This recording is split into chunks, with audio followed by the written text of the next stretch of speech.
moi, waouh! Dis avec moi, waouh! Wow. Nous avons été richement bénis. On a vu des témoignages, on a écouté des témoignages, on en a reçu d'autres encore de ce que Dieu a fait pendant ces 3 jours, vendredi, hier, pendant ces 2 sessions avec le pasteur Mohamed. C'était simplement formidable. On bénit Dieu. On a eu un superbe premier culte.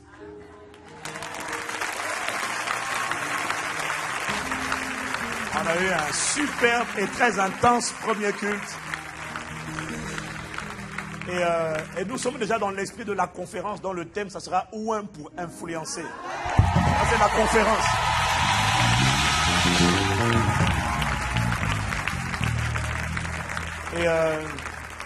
Et donc, ceux qui n'étaient pas là au premier culte, vous avez raté quelque chose. Mais vous pouvez vous rattraper au 3e culte. Parce que c'était très fort. Parce que le 2e culte, nous avons un autre orateur surprise.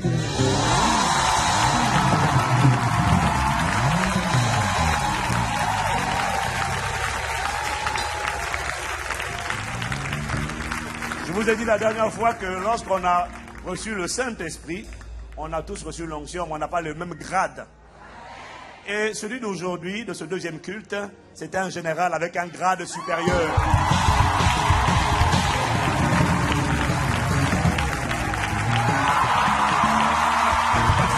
Mais non!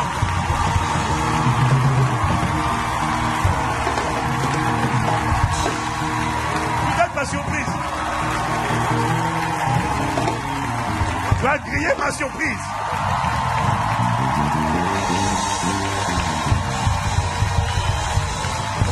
Alors, hier matin, vous savez, le PK c'est le doyen. Quand il m'appelle, il me dit, bon, je viens au 2e culte. Il dit, ah, je peux pas dire, non, mais c'est-à-dire que, non, je dis, bon, écoute, moi je suis au garde à vous. Pouvez-vous m'aider à honorer Dieu pour le pasteur Mamadou Philippe Karambiri?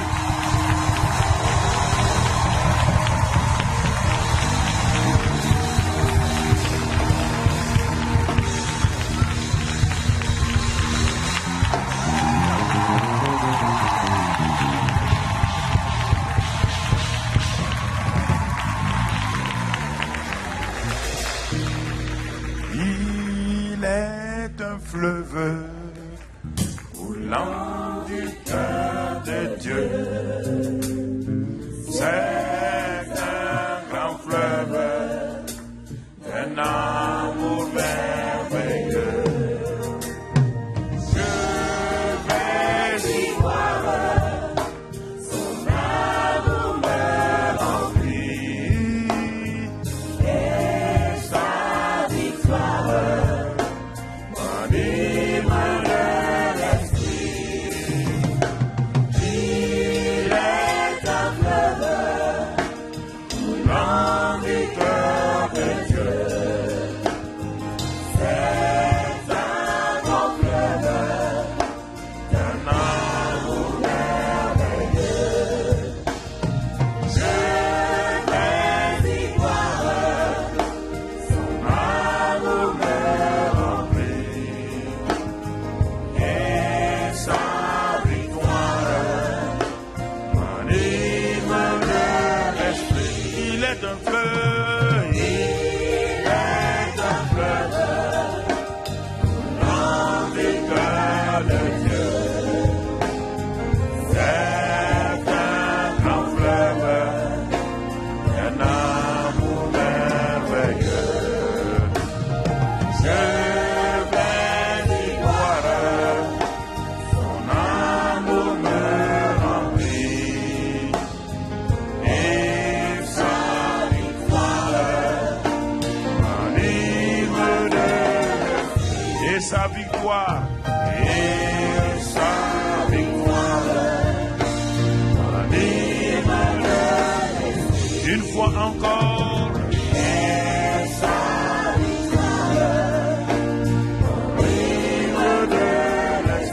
m'anime de l'esprit, sa victoire m'anime de l'esprit, m'anime de l'esprit.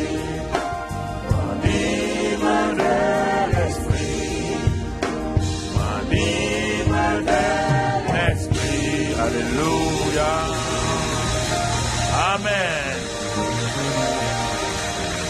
Merci Père pour ta grâce au nom de Jésus. Amen. Asseyez-vous dans sa présence.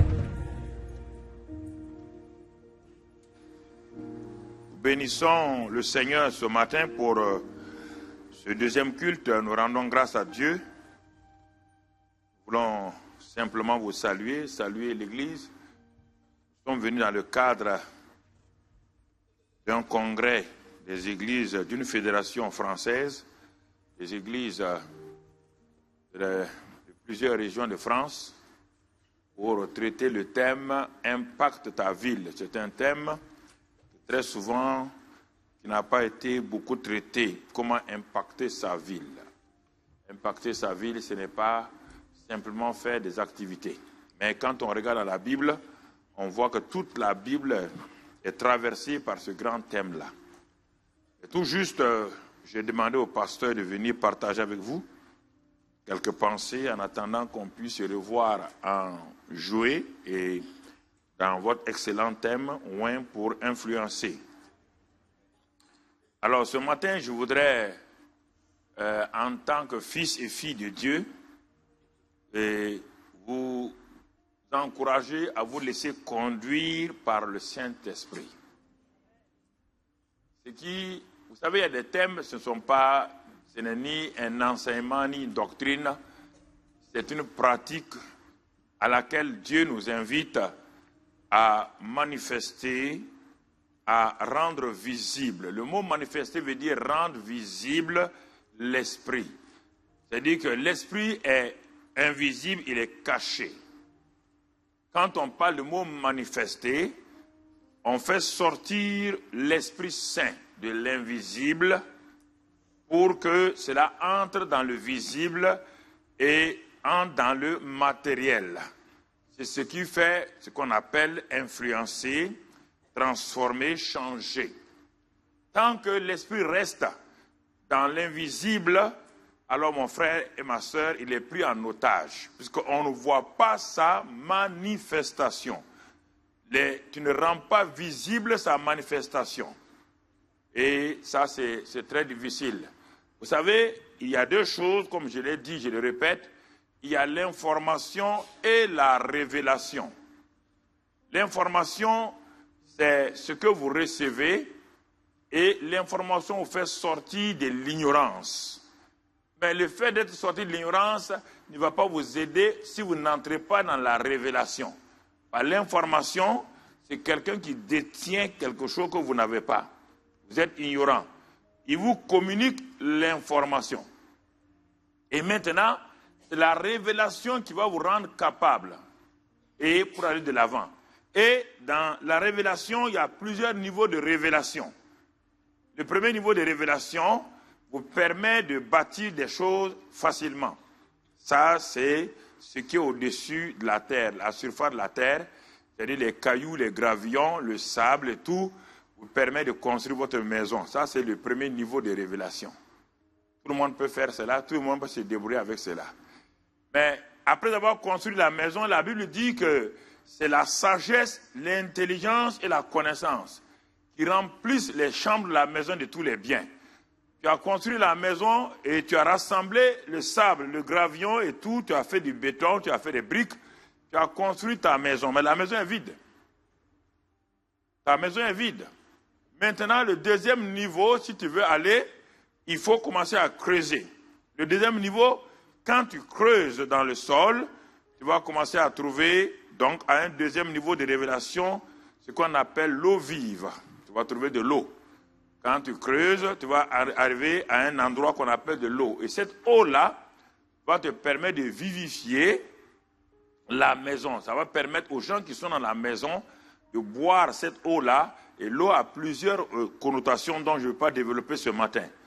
Mais si tu restes à ce niveau, tu as une maison habitable, tu as l'eau, tu as la vie, mais il te manque encore. Les chambres ne sont pas remplies. Tu continues à creuser. À partir de l'eau, tu vas tomber sur l'or. Tu vas tomber sur les métaux précieux. L'or est plus profond encore. Tu tombes sur les métaux précieux, l'or. Et cet or-là va te permettre maintenant d'avoir accès aux choses que tu veux avoir pour remplir ta maison et ça va te permettre de passer au niveau de la prospérité financière, matérielle et tout. Si tu continues, tu vas tomber sur le pétrole, etc., etc. Bon, ce matin, ce n'est pas notre message, c'est pour vous dire que il y a l'information, la révélation. Et si tu es un chrétien qui vit d'information, tu vivras tout le temps, c'est vrai, tu sortiras de l'ignorance, mais tu ne pourras pas manifester, tu ne pourras pas être opérationnel et dans ta vie et tu ne peux pas progresser, aller en profondeur. Alors, ce sont des choses qu'il faut bien retenir pour permettre d'aller de l'avant. Ce matin donc, nous allons ouvrir notre Bible et nous allons étudier. Parce que vous savez, étudier la parole de Dieu, c'est l'ouvrir et laisser le Saint-Esprit. Laissez le Saint-Esprit qui est déjà en vous, votre enseignant, vous communiquer. Il va vous communiquer à travers votre cerveau, c'est vrai.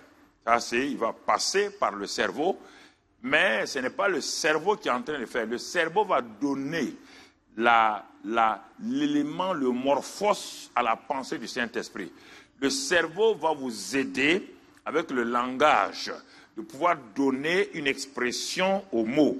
Mais ce n'est pas votre cerveau qui est à l'origine de ça. C'est le Saint-Esprit qui est dans vos entrailles qui vous donne. Mais pour que les idées du Saint-Esprit, les pensées du Saint-Esprit soient rendues visibles, il faut que votre cerveau prenne cela, lui donne des morphos, la forme. C'est pourquoi l'homme a été créé par Dieu. Il était invisible. Il a été créé à l'image de Dieu. Dieu était esprit. L'homme était un être spirituel. L'homme n'est pas d'abord. Ça, c'est le chapitre 1. Tout ce que Dieu avait créé était invisible aux yeux des gens. Tout Genèse 1 était invisible aux yeux des gens. Les gens ne savent pas. Regardez bien. Même les plantes. Va voir dans Genèse 2, tu vas trouver. Genèse 1, c'est la création. Tout ce qui est créé à l'image de Dieu, tout ce qui est créé est d'abord esprit. Genèse 2, Dieu dit qu'il forma l'homme. Il passe de la création au morphos, à la formation. Il donne une forme pour que cet homme qui est créé à son image, pour dominer la terre, pour parler aux animaux, il faut que les animaux voient l'homme qui va les dominer. Il faut que les plantes voient. Alors, pour que cet homme-là ne reste pas invisible, l'homme lui a donné un morphos. Il a donné un corps. C'est pourquoi Genèse 1, on parle de création. Genèse 2, on parle de formation. Mais c'est un être spirituel. Et dans la fin de Genèse 2, si tu regardes maintenant, l'homme va devenir une âme vivante. Une âme vivante. Créé un être spirituel, il a son enveloppe qui a été mise en place à partir de la poussière de la terre.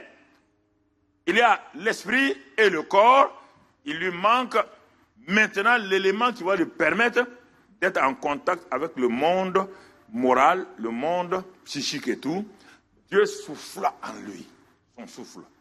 Et l'homme devint une âme vivante. Il n'a pas encore la vie éternelle. Il n'a pas la vie éternelle. Alors, c'est pourquoi le premier Adam, dès qu'il a dit non à Dieu, il est tombé. Dieu rapidement a envoyé des chérubins pour garder l'arbre de la vie. Pour que l'homme qui est tombé dans le péché ne prenne pas l'arbre de la vie, manger et vivre éternellement dans le péché. Il n'a pas encore la vie éternelle. Il aurait dû manger l'arbre de la vie pour avoir la vie éternelle. Mais maintenant, le deuxième Adam qui est venu et qui va créer la nouvelle race des hommes, la nouvelle création, lui n'est pas une âme vivante. Dans 1 Corinthiens 15, il dit, lui, il est un esprit vivifiant. Il dit, si vous avez été à l'image du premier homme qui est terrestre, vous devez être à l'image du second homme qui est céleste. Le premier homme est une âme vivante, le second est un être esprit vivifiant. Ça veut dire un esprit qui donne la vie, qui reproduit la vie. C'est pourquoi tu es capable de reproduire la vie.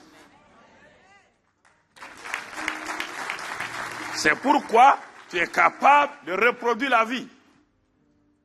Si tu n'es pas conscient de cela, tu seras une simple âme vivante. Une âme vivante qui est dominée par les circonstances et tout. L'autre était un esprit vivifiant. Jésus était un esprit vivifiant. Adam, le premier, était une âme vivante. Ça fait deux expressions totalement différentes.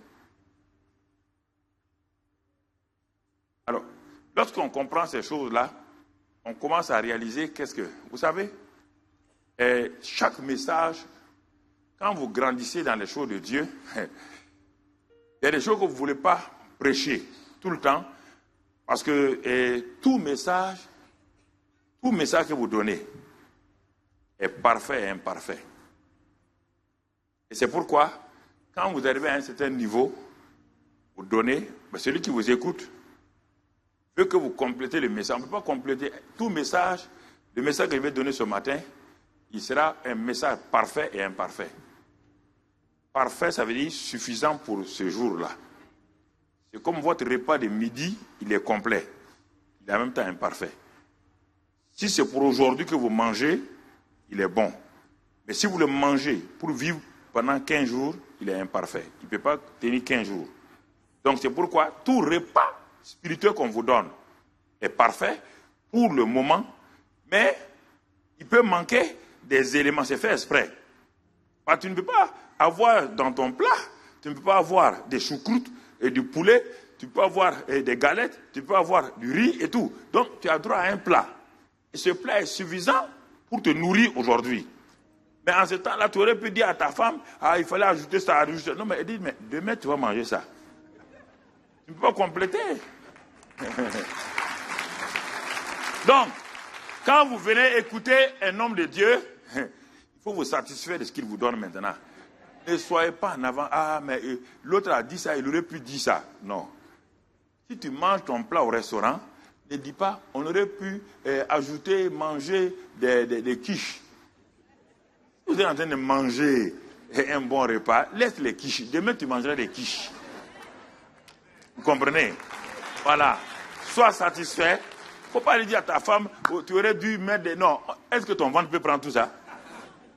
Donc c'est pourquoi tout message, quand on le donne, ne dévancez pas l'orateur. Ne soyez pas en retard. Suivez-le seulement. Pas à pas, il vous amène. Quand il a fini le message là. Prenez le message, il est parfait pour aujourd'hui. Mais ce message est incomplet pour demain. Il est parfait pour aujourd'hui, mais incomplet pour demain. Mais si toi, tu n'es pas satisfait du message d'aujourd'hui, tu dis, il aurait dû dire ça là, tu ne seras jamais satisfait. Mange ce qu'on te donne aujourd'hui. Alors, j'ai un repas pour toi aujourd'hui. J'ai un repas pour toi aujourd'hui. Alors, et ce repas-là, c'est les fils et les filles de Dieu, laisse-toi conduire par le Saint-Esprit. Alors, nous allons voir que le succès, c'est notre titre, c'est ça? Le succès de notre vie et de notre ministère sur la terre. Chacun de nous a un ministère. Il y a plusieurs catégories, comme le pasteur l'a introduit. Il y a plusieurs catégories, plusieurs niveaux. Mais chacun de nous a un ministère. Chacun est témoin.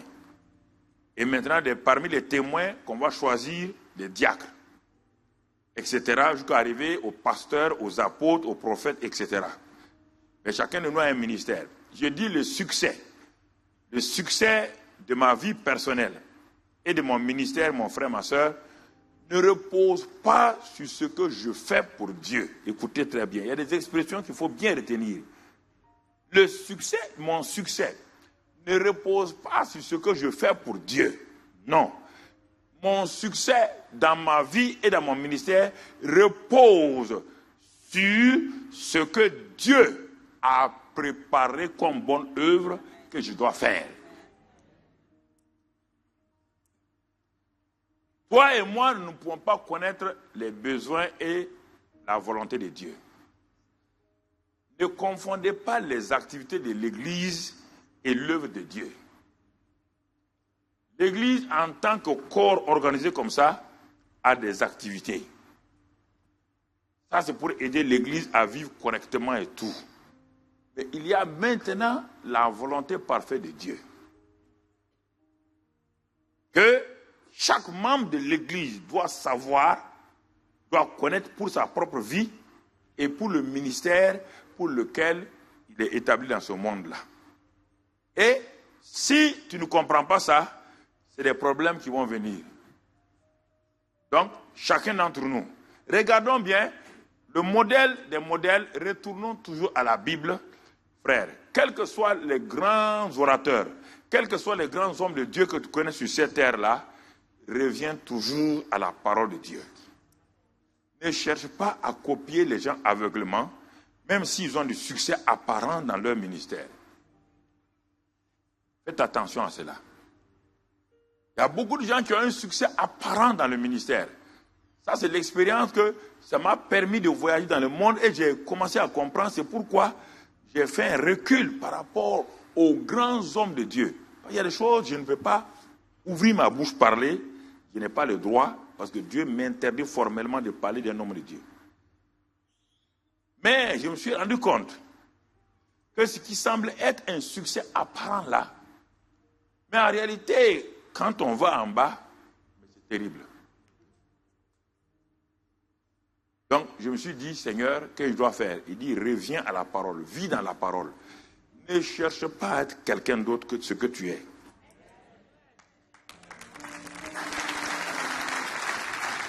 Ne cherche pas. Par la tendance, quand on démarre en tant que jeune, nous voulons être toujours comme quelqu'un d'autre dans un premier temps. Et en ce moment-là, nous laissons nos éléments de base et nous voulons voler sur l'aéroport de quelqu'un. Ça ne marche pas. Vous ne pouvez pas voler comme une fusée alors que vous êtes un hélicoptère. Parce que la fusée, on met du feu en bas. Si on met du feu sur un hélicoptère, ça s'en va. Il faut éviter ces choses-là. Donc, je vous parle pour que vous compreniez, pour que vous saisissiez ce que je vais vous dire. Pour que vous saisissiez, vous êtes intelligent. C'est pourquoi, c'est vrai que nous devons, dans un premier temps, avoir des mentors qui vont nous tirer. Mais le mentor nous tire et on regarde. Le mentor nous influence. Mais je ne dois pas être le mentor. C'est le mentor met en moi des choses qui me manquent. Mais arrivé à un moment donné, le mentor et moi, c'est-à-dire qu'on ne se sépare pas. Mais je rentre dans ce pourquoi il m'a formé. Et lui, il continue à m'impacter, mais je ne m'oppose pas à lui. Non, il m'a donné. Mais je ne peux pas être comme lui. Impossible. C'est pourquoi les 12 disciples ne peuvent pas être comme Jésus. Pourtant il a dit, comme le Père m'a envoyé, moi je vous envoie. Il dit tel Père, tel Fils. Mais quand on dit tout cela, malgré tout cela, on voit toujours, il dit que lorsque le Fils va venir, il va donner tout le pouvoir au Père. Ça veut dire que le Fils va se soumettre au Père en dernier ressort. Pourtant, il a opéré comme le Père. Et c'est ce que nous allons voir ce matin. Qu'est-ce que cela veut dire? Mon succès repose sur ce que nous allons voir ce matin avec ce que Jésus nous dit. Dans Jean 6, versets 28 et 29, Jean 6, versets 28-29, la Bible dit, les disciples sont venus vers Jésus, les gens sont venus vers Jésus, ils lui disent, que devons-nous faire pour faire les œuvres de Dieu? C'est les premières questions que tout le monde se pose. Seigneur, que dois-je faire? Et ça nous met dans la frustration, ça nous met dans l'angoisse, ça nous stresse. Nous voulons toujours savoir qu'est-ce qu'on doit faire. Que devons-nous faire? Que devons-nous faire? Dis-nous un peu les techniques, on va faire ça pour faire l'œuvre de Dieu. Et les gens attendaient que Jésus réponde. Sûrement, il va nous dire les techniques. Et Jésus répond, il dit, qu'est-ce qu'il dit? Il dit l'œuvre de Dieu. L'œuvre de Dieu, c'est que vous croyez en celui qui l'a envoyé. Qu'est-ce qu'il veut dire? Moi, je veux faire des œuvres de Dieu. Ça veut dire que je suis prêt à ce que Dieu me dit, bon, il faut faire ça, il faut aller demain ici, nous aimons ça. Jésus arrête. Ce n'est pas ça lui son problème. L'œuvre de Dieu, c'est d'abord lui. Croire, une communion avec l'individu qui a été envoyé, celui qui a été envoyé. C'est lui l'œuvre de Dieu. Communier avec lui. Et ma relation avec lui maintenant va me permettre au jour le jour, ma dépendance de lui va me permettre. Pourquoi? Parce que Dieu a préparé des bonnes œuvres. Les bonnes œuvres que Dieu a préparées, je ne peux pas avoir accès à ça sans ce Jésus-là. Donc Dieu me dit que les œuvres que tu veux faire là, c'est bien. Mais s'il te dit de faire les bonnes œuvres, tu vas faire un ensemble d'activités. Mais ces activités-là ne seront pas les choses que moi j'ai préparées, car ce que j'ai préparé, les bonnes œuvres, tu ne peux pas les faire par ta propre force. Il faut que tu passes par Jésus. C'est pourquoi Jésus dit, il dit, l'œuvre de Dieu, c'est que vous croyez en celui qui l'a envoyé, moi. Vous ne pouvez pas passer. Vous ne pouvez pas faire l'œuvre de Dieu sans croire en l'œuvre de Dieu avec grand O, E. Je vous ai dit, ne confondez pas les activités d'une église locale avec l'œuvre de Dieu. Les activités de l'église locale accompagnent. Accompagnent parce que à travers ces choses naturelles que nous faisons, ça accompagne, ça nous facilite de faire l'œuvre de Dieu. Mais ce n'est pas ça l'œuvre de Dieu. Il faut bien comprendre ça. L'avion m'aide pour aller accomplir ma mission à New York. Mais le fait que l'avion m'a aidé pour aller rapidement à New York, l'avion n'est pas ma mission. L'avion m'a permis, m'a facilité, au lieu de mettre 20 jours, 15 jours en bateau, ou bien 30 jours en camion, l'avion, en quelques heures, facilite mon transport de Paris à New York. Et quand j'arrive à New York, je laisse de côté l'avion et je m'en vais accomplir ma mission. Mais l'avion n'est pas l'œuvre. L'avion m'a aidé. Les activités de l'Église aident les hommes de Dieu, les femmes de Dieu que nous sommes à faire l'œuvre de Dieu.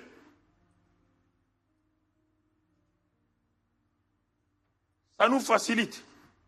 Ça nous met à l'aise pour faire l'œuvre de Dieu. C'est pourquoi il est important maintenant, je vois que vous posez la question, mais qu'est-ce que l'œuvre de Dieu? Ce que nous allons voir. Ça ne se contredit pas, mon frère. Non. Beaucoup de choses m'aident à faire ma mission. Mais ce qui m'aide à faire ma mission n'est pas ma mission. N'est pas ma mission. Alors, Jésus dit, regardons dans ce passage-là, regardons maintenant Jean 6. Jean 6, au verset 39. Jean 6, verset 39. Là-bas, il est écrit, Jean 6, 39. 38 du moins, car je suis descendu du ciel. Écoutez bien ce que Jésus dit. Je suis descendu du ciel. Écoutez très bien. Voici le bonhomme qui descend du ciel. Pesez bien les mots de la Bible. Il va quitter le ciel qui a des milliards d'années-lumière de la terre.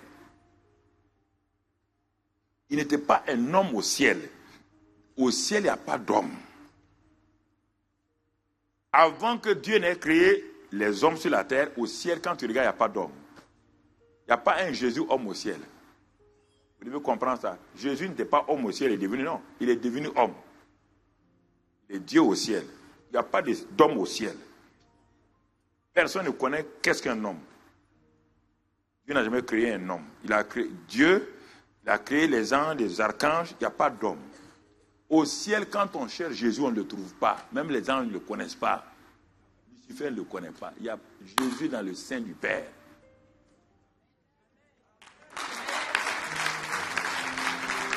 Il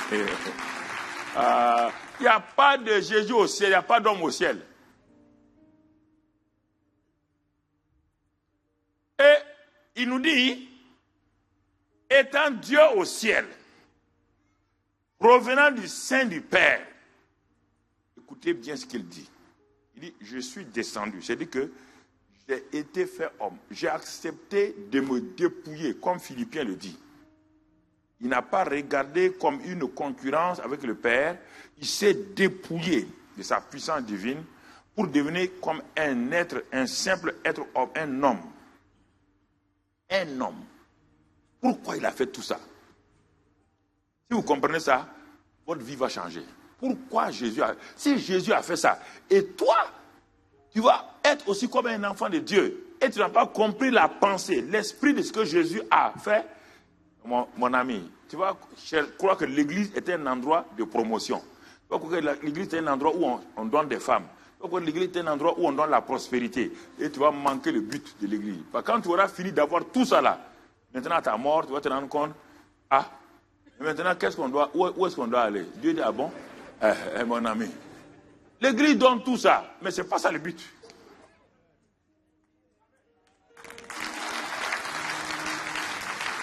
Tu entends? Le ciel est prêt. Et Dieu dit, il est dit, même quand tu lis Apocalypse, le Père était assis sur le trône, il est dit, il y a un livre qui était fermé. Mais pour que tu comprennes, Jean a pleuré, tout le monde a pleuré. Il y a un qui a dit à Jean, ne t'inquiète pas, il y a le lion de la tribu de Judas là, l'agneau là, qui va ouvrir. Jean a regardé, il a regardé à droite du trône, il n'y a rien. À gauche du trône, quand on dit Jésus à la droite du Père, on ne parle pas de lieu géographique, on parle de position d'autorité.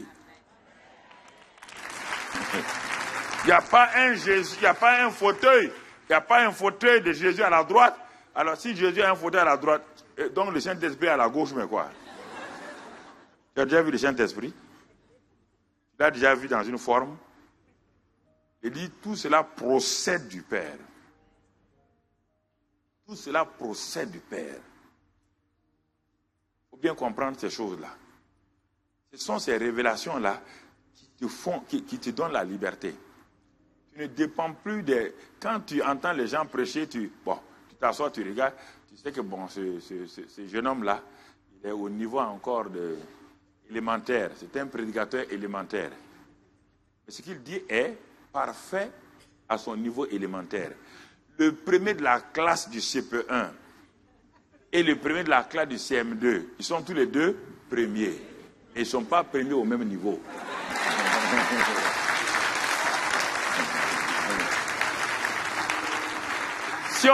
Si on les met côte à côte, on dit voici les premiers, CP1, premier CM2. Ah, donc ils sont tous les deux premiers. Oui, mais si je donne la surface du carré au premier du CP1, il va te dire, mais de quoi tu parles? Lui, il est premier de IOA. Il faut bien comprendre ça. Mais ça, le IOA aussi, celui qui est au CM2 là, ne serait pas arrivé là-bas. Donc, il est parfait, il est un premier parfait au CP1. C'est pourquoi on lui donne le prix d'excellence du CP1. Il est parfait, mais il est incomplet. Donc, c'est ça. Donc, quand on prêche, c'est ça le niveau. C'est ça le niveau. Arrivé à un niveau, vous n'avez pas besoin de notes. Vous n'avez pas besoin d'écrire des notes. Vous ouvrez la Bible et la révélation sort. Pas besoin de savoir premièrement, deuxièmement, troisièmement, non.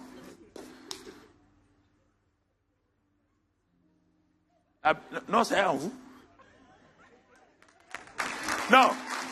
Non. Écoutez. La parole est en vous. Écoutez, c'est normal. C'est normal. Donc, vous comprenez ces choses-là? Jésus nous dit, il nous dit dans ce passage-là, que lui, il est descendu du ciel. Pour faire quoi? Pour faire la volonté de celui qui m'a envoyé, mon Père. Ah!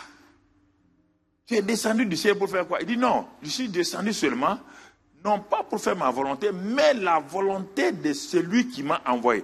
Donc derrière moi, il y a quelqu'un qui m'a envoyé. Je ne suis pas venu de moi-même. Je suis un envoyé. Et un envoyé accomplit la volonté de l'envoyeur. C'est ça déjà l'église. Si le chef de l'église, la tête de l'église dit que lui, il est venu en tant que tête de l'église pour uniquement faire la volonté de celui qui est en réalité le créateur de l'église, et toi qui es un membre de l'église, comment tu vas faire? C'est pourquoi il dit, comme le Père m'a envoyé, moi aussi je vous envoie. Le Père a envoyé Jésus pour faire sa volonté. Jésus t'a sauvé pour faire quoi? Sa volonté, donc celle de qui? Du Père. Alors, si tu dois faire sa volonté, il faut d'abord que tu saches quelle est sa volonté. Oui ou non? Voici le problème des chrétiens. Parce que tu dois faire la volonté de quelqu'un. Tu ne peux pas te dire, bon, maintenant je suis venu, je vais aller. Non, il dit non, tu ne peux pas aller. Quelle est ma volonté?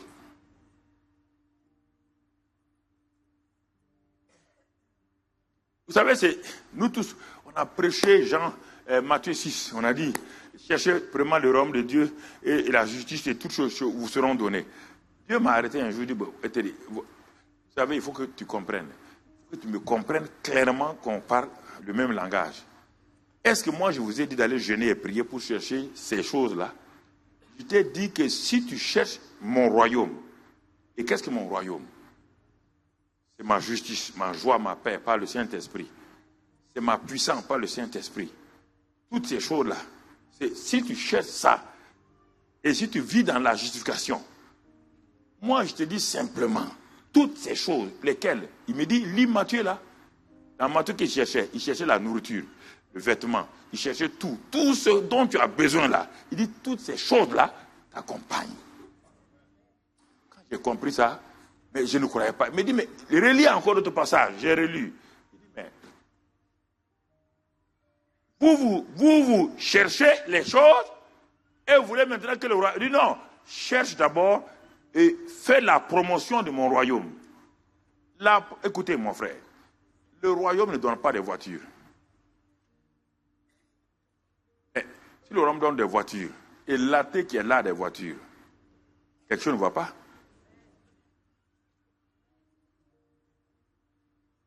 Je vous demande de réfléchir. Il y a des facilités pour faire l'œuvre du royaume. Des facilités. Le chef de l'État m'envoie en mission à New York.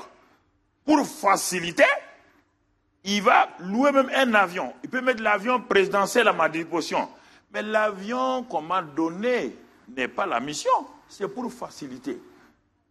Donc, Dieu peut me donner la voiture, me donner un car pour faciliter l'évangélisation. Il peut me donner un avion pour aller. Mais ce n'est pas ça le royaume. Ce n'est pas le royaume, c'est l'accompagnement.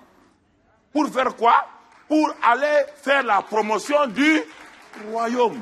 Pour faire connaître mon pays aux gens. C'est ça le rôle d'un ambassadeur. C'est pourquoi les ambassadeurs sont accompagnés. Ils sont accompagnés de quoi? Ils sont accompagnés premièrement au niveau diplomatique, immunité, honneur, respect. Et le territoire dans lequel ils sont, dans le pays où ils sont, c'est leur pays. On ne peut pas rentrer dans le territoire de telle ambassade parce que c'est interdit, c'est le pays d'origine. Mais il n'est pas venu pour ça. Il n'est pas parce qu'il est là à Paris et qu'il est dans l'ambassade du Gabon. C'est le Gabon. Il n'est pas venu pour ça. Ça, c'est le Gabon. C'est pour faire quoi? C'est pour faire connaître le Gabon. Le Gabon, la culture gabonaise, les produits gabonais, tout ce que le Gabon a, les intérêts du Gabon. Mais le Gabon maintenant lui facilite la tâche, lui donne l'immunité, négocie tout ça, lui donne des faveurs. Donc Dieu dit que le royaume de Dieu, ce n'est pas les voitures. Il n'est pas venu pour les voitures. L'ambassadeur peut avoir 10 voitures. Il n'est pas venu pour les voitures. Il peut avoir des policiers. Il n'est pas venu pour les policiers. Tout ça, c'est pour l'aider, pour faire connaître le Gabon.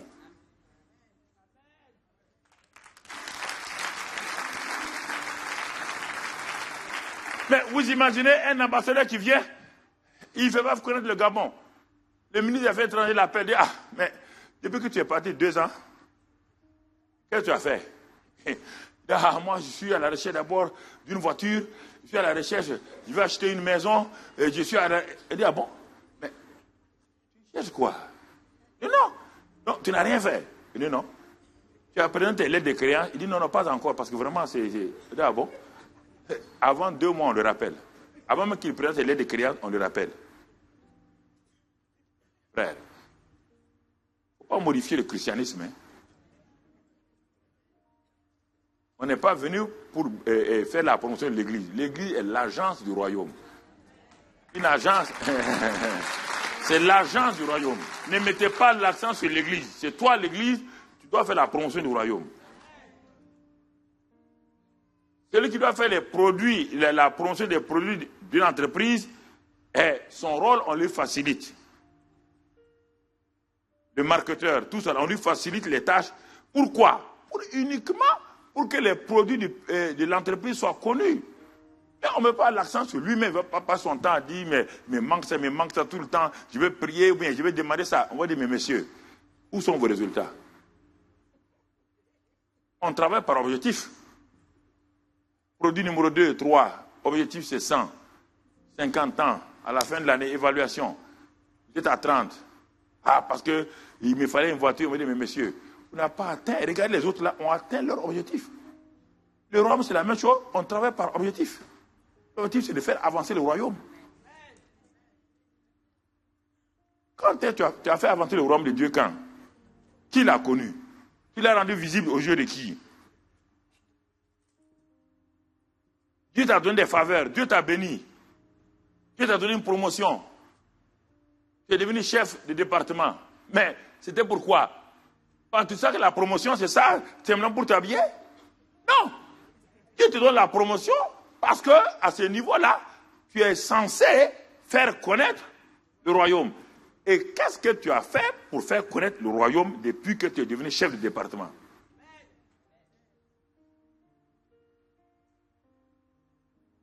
Je suis descendu, dit Jésus, pour faire la volonté de mon Père. Réfléchissez à ça. Ça veut dire quoi? Je suis devenu un être humain, fils de Dieu. Ça veut dire toi et moi, nous sommes devenus fils de Dieu. Aussi, uniquement pour faire la volonté du Père, à travers la connaissance de Jésus-Christ. Est-ce dans ça que je suis en train d'avancer? Est-ce dans ça? C'est pourquoi Dieu me dit, si tu fais ce que je dis là, tu n'as pas besoin de demander quoi que ce soit. Il dit, mais écoute-moi, si les hommes de ce monde-là envoient leurs ambassadeurs, aucun ambassadeur n'a jamais écrit au président, il veut une maison. On fait tout. Les affaires étrangères font tout. On lui donne tout. Pourquoi vous, je vous envoie comme ambassadeur, de 2 Corinthiens 5, 19, 20, 21. Je vous envoie comme ambassadeur pour réconcilier le monde avec le ciel. Votre rôle d'ambassadeur, c'est de réconcilier. Je vous ai donné le ministère de la réconciliation. Ambassadeur extraordinaire. Vous ne réconciliez pas le monde avec moi. Vous êtes préoccupé de votre avancement. Il dit, c'est pourquoi tu as beau jeûner et prier, je ne te donne pas ce que tu veux. Il dit, le jeûne, la prière ne me donne rien. Fais la promotion de mon royaume et moi, je te fais accompagner toutes ces choses-là.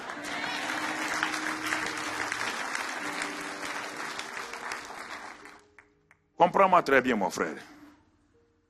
Ça ne se contredit pas. Rien. Ça ne se contredit pas. Ça ne se contredit pas. Dieu ne veut pas que je sois misérable. Un ambassadeur misérable, personne ne va croire en lui. Dieu, ma prospérité tient au cœur de Dieu. C'est lui qui a dit prospérité. Ce n'est pas moi qui ai inventé le mot prospérité, c'est lui. Dans 3 Jean 2, il a dit quoi? Il dit, bien-aimé, hein? Je veux quoi? Je veux, je souhaite. Mais là-bas, I will. C'est pas un wish. C'est pas un wish, c'est will. C'est pas un souhait.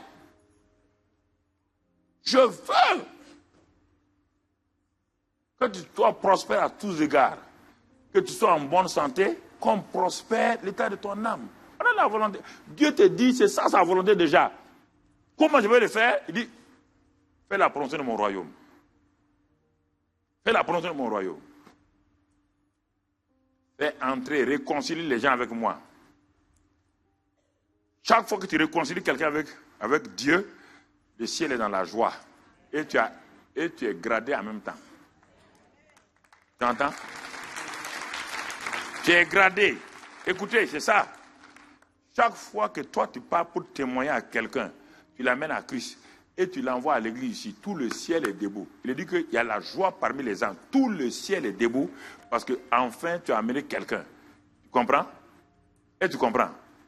Que tu sois chanteur, tu dois amener des gens. Que tu sois pasteur, tu dois amener des gens. C'est-à-dire que tout le monde, il dit celui qui gagne des âmes est quoi? Sage. Dans le livre des Proverbes, celui qui gagne des âmes est sage. C'est ça qui va compter. à la fin de ta vie sur terre, quand il y aura l'enlèvement, qui va te recevoir au ciel? Qui? Ta famille au ciel sera composée de quoi? Des gens que tu as mis au monde. Des gens que tu as mis au monde spirituellement. Voilà ta famille. On n'a pas dit qu'au ciel, tu seras avec ta femme, tes enfants. On ne t'a jamais dit ça. Tu seras avec une autre famille. Quelle famille? Celle qui est sortie de toi, de tes entrailles. Au ciel, écoutez, je vais vous dire la vérité, au ciel, il n'y a pas Madame Karambiri, il n'y a pas Monsieur Karambiri. Ça n'existe pas. Ça n'existe pas.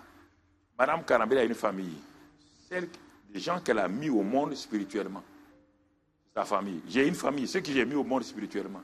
Tu ne réunis pas les gens au ciel par famille. Tu as dit ça. Dans quelle Bible tu as lu ça?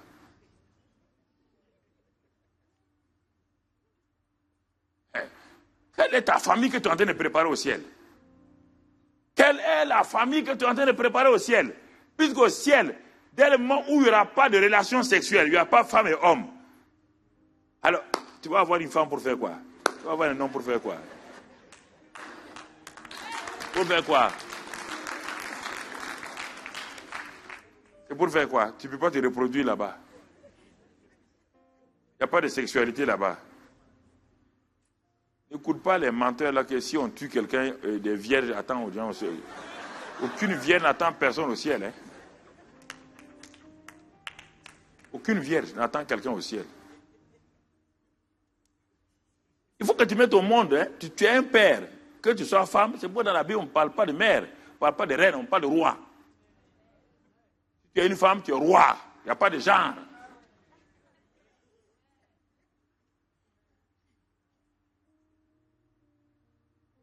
Ah, quels sont les enfants qui vont t'attendre au ciel? Quels sont les gens qui vont te présenter à Jésus? Ah, voici mon Père spirituel. C'est grâce à lui là que je suis ici, Jésus. Ah, c'est très bien. Qui? Attention, tu seras coordonné au ciel. Hein?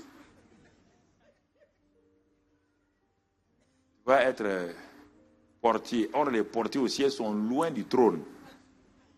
Si tu n'as jamais vu le ciel, et non, je te dis, maintenant ça, ce n'est pas écrit ici. Si tu n'as jamais vu le ciel, tu ne comprends pas ce que je te dis. Le papa Bondé est assis là-bas. Ceux qui sont assis à côté de lui, ce sont les gagneurs d'âmes. Et ce n'est pas tous les pasteurs. Hein. Non, c'est des simples chrétiens dans l'église qui ont gagné des âmes parce qu'ils ont fait la volonté de Dieu. Ils seront pour... Attendez, quand je dis ça, je n'ai pas dit que les pasteurs n'auront pas de place. Je veux dire, voilà. Déjà, vous voulez vous venger sur les pasteurs. Je n'ai pas dit ça. Je n'ai pas dit ça. Si le pasteur a fait son travail, il sera à côté. Voilà. Donc, c'est ça. Donc, ta destinée future est préparée ici. C'est pourquoi dans Apocalypse, là, on dit, celui qui vaincra. Celui qui vaincra aura l'arbre de vie. Celui qui vaincra, il sera un pilier. Écoute bien, les 7 églises. On parle de celui qui vaincra. Pas celui qui est sauvé. Celui qui vaincra. C'est lui qui vaincra. Il aura un nom nouveau. C'est lui qui vaincra, s'assiera. Donc, fais tout pour être un vainqueur. Et pour être un vainqueur, il faut d'abord qu'il y ait un combat. Quand on parle de vainqueur, ça veut dire qu'il y a un combat. Il n'y a pas de vainqueur sans combat. Quel est le combat dont on parle? Ce n'est pas contre les démons. Non. C'est le combat de la foi pour réaliser ce que Dieu t'a dit de faire. On parle de ça. Et c'est pourquoi Jésus a eu des combats pour accomplir la volonté du Père. Tout le monde voulait l'empêcher d'accomplir la volonté. Les pharisiens, les scribes, tout le monde, Satan, tout le monde voulait l'empêcher de faire la... Il dit, mais tu dois faire la volonté de mon Père. Tu dois la faire. Tu dois l'accomplir. Et alors, si on continue dans ce sens-là, regardons toujours maintenant Éphésiens 2:10, qu'on va lire rapidement. Paul nous révèle que dans Éphésiens 2:10, je cherche, bon, car nous sommes son ouvrage. D'abord, nous sommes son ouvrage. Paul le met dans un langage compréhensible. Il le met dans un langage pour que nous comprenions. L'ouvrage, nous sommes l'ouvrage. Ayant été créé en Jésus-Christ, il parle de la nouvelle création comme cela, pour de bonnes œuvres que Dieu a préparé d'avance, avant que tu ne deviennes une nouvelle création, Dieu a préparé des bonnes œuvres, afin que tu les pratiques. Ah, c'est ça que Jésus dit là. Jésus dit, Dieu a préparé des œuvres, moi je viens pour les accomplir. Et tu vas voir pourquoi, comment il va les faire. Ces bonnes œuvres que Dieu a préparées pour que tu les accomplisses là, mon frère, ce n'est pas pour construire des bâtiments d'église. Les bâtiments d'église, on peut les construire sans aucun problème parce que ça va faciliter. Vous voyez là, vous êtes ici actuellement, il vous faut 3 cultes.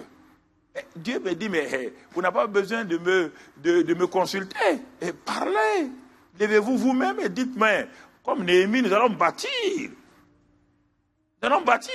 Parce que nous voulons que nos 3000 membres viennent ensemble, que nous puissions célébrer le Seigneur ensemble et que nous puissions nous connaître. Est-ce que vous comprenez? Voilà. Ça, c'est la responsabilité de l'église locale. Vous devez faire ça, et comme vous êtes en train de le faire, et je crois que vous serez ce bâtiment-là, ensemble, où vous allez louer, célébrer le Seigneur. Mais ce dont je parle aujourd'hui, je ne parle pas des choses que nous devons faire. Ça, c'est notre responsabilité. Maintenant, les bonnes œuvres là, quand vous aurez ce bâtiment-là, tu dois chercher à savoir, le pasteur sait quelle est la bonne œuvre à laquelle Dieu l'a appelé. Dieu l'a appelé à être un gagneur d'âme, un transformateur de vie. Il sait que cette bonne œuvre-là, il va l'accomplir. Maintenant, il cherche les voies et moyens pour que régulièrement, il puisse être à l'écoute de Dieu, pour ne pas manquer son but. Mais toi, en tant qu'individu, tu dois faciliter la tâche de pasteur. Si le maître d'œuvre, qui est le pasteur, sait ce qu'il fait, toi, en tant qu'ouvrier dans la salle, si on te dit de prendre une brique, tu t'en vas prendre un râteau, tu es en train de faire manquer tout ce que le pasteur est en train de faire. Quelle est la bonne œuvre que Dieu a préparée pour toi? Tu dois le savoir. Dans un bâtiment, chacun a son rôle. Les électriciens ont leur rôle. Les charpentiers ont leur rôle. Dans toi, quel est ton rôle? Chauffeur de banc? Chauffeur de chaise? Viens chauffer les chaises chaque dimanche matin. Hein? Les chaises disent, tu me fatigues. Hein? Je n'ai pas été créé pour toi. Et c'est ça. Est-ce que vous comprenez? C'est cette compréhension qui permet à un pasteur d'être épanoui dans son travail. Sinon, il va avoir la charge sur lui. Et on va le fatiguer. Et lisez dans la Bible, dit, ne fatiguez pas ceux qui vous conduisent. Il faut qu'ils fassent le travail avec joie. Avec joie. Si le pasteur te confie un travail, toi tu mets 10 jours, il est obligé lui-même de venir refaire tout le travail, mon ami. Tu l'épuises inutilement. Et ce qu'il devait faire là, il ne peut pas le faire. Il est obligé de laisser ça, aller s'occuper de ce que toi tu aurais dû faire. C'est pourquoi il faut être attentif pour savoir ce que Dieu veut de nous. C'est pourquoi Jésus-Christ n'a pas fait le travail seul. Il a pris 12 personnes. Non seulement il avait 12 disciples, mais en dehors de ce cercle, ce premier cercle-là, il avait tout un groupe de femmes autour de lui qui s'occupaient de la popote et des choses de Jésus. Lis dans la Bible. Premier garde-fou, les premiers précarés, c'est les 12 disciples. Avec un trésorier voleur, c'est pas un problème. Deuxième groupe de gens, c'est des femmes. Plusieurs femmes qui avaient été délivrées et mettaient-leur bien à la disposition de Jésus. Suivez Jésus partout. Comprenez? Alors, mon frère, ma soeur, Jésus est le premier berger. Et nous sommes des sous-bergers. Nous sommes censés être entourés comme cela. Pour faciliter le travail. Pour aller de l'avant. Alors, mais tu dois savoir quelle est la bonne œuvre que Dieu a préparée pour toi. Prie le Seigneur. Tant que tu connais la bonne œuvre, tu ne vas pas jalouser quelqu'un. Tu ne vas pas dire, ah, le pasteur aime cette soeur-là plus que moi. Le pasteur aime ce frère-là. Non. Tu sais pourquoi? Dans le bâtiment-là, aucun électricien n'est jaloux du plombier. L'électricien n'est pas jaloux du plombier. Pourquoi il y a des choses tellement simples dans les choses naturelles et les chrétiens ne prennent pas cet exemple-là? Ceux qui font la moquette là, ils ne sont pas jaloux de l'électricien. Ils attendent que l'électricien est fini Et ils viennent simplement poser la moquette. Et avec joie, ils ont fait leur partition. Et puis ils s'en vont, ils sont contents. Et pourquoi à l'église, les gens... Et pourquoi les gens à l'église sont là, le pasteur même, il m'aime pas, la femme du pasteur est contre moi. La femme du pasteur est contre toi, pourquoi? Elle va être contre toi, pourquoi? Joue ton rôle seulement. Joue ton rôle. Joue ton rôle. Maintenant, si tu lornes trop le pasteur, ça... Si toi, tu viens regarder le pasteur pour enlever, sa femme sera contre toi. Moi, je vais lui dire de te taper.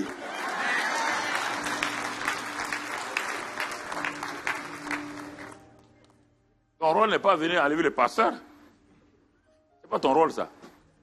Tu es venu pour Dieu, Jésus. Sois avec Jésus, tranquille. Il va te donner un bon mari. Les gens ne savent pas, hein. Si tu aimes la femme, si tu n'es pas marié, tu aimes la femme du pasteur, si elle prie pour toi, tu auras un mari excellent comme le pasteur. Il ne faut pas vouloir le mari du pasteur, le mari de la femme du pasteur. Il faut aimer la femme du pasteur. Alors que dans les églises, beaucoup de femmes sont jalouses de la femme du pasteur. C'est une parenthèse que j'ouvre, hein. Partout j'ouvre ça comme ça. Elles sont jalouses. Non. Aime la femme du pasteur. Quand elle va prier pour toi là, t'assure, hein, c'est pas le pasteur qui va prier pour toi pour que tu es... Non, le pasteur est un homme. Il ne va pas prier. C'est la femme qui prie pour toi là. Il dit, ma fille, tu veux un mari, un bon mari. Comme mon mari là, il n'y a pas de problème. Au nom de Christ Jésus, Seigneur, donne à ma fille là un bon mari. Et tu verras dans 2 ou 3 mois, il y a un élégant qui va venir vers toi.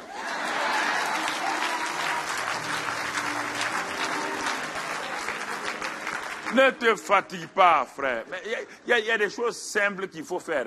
C'est des choses simples. Mais les gens ne comprennent pas.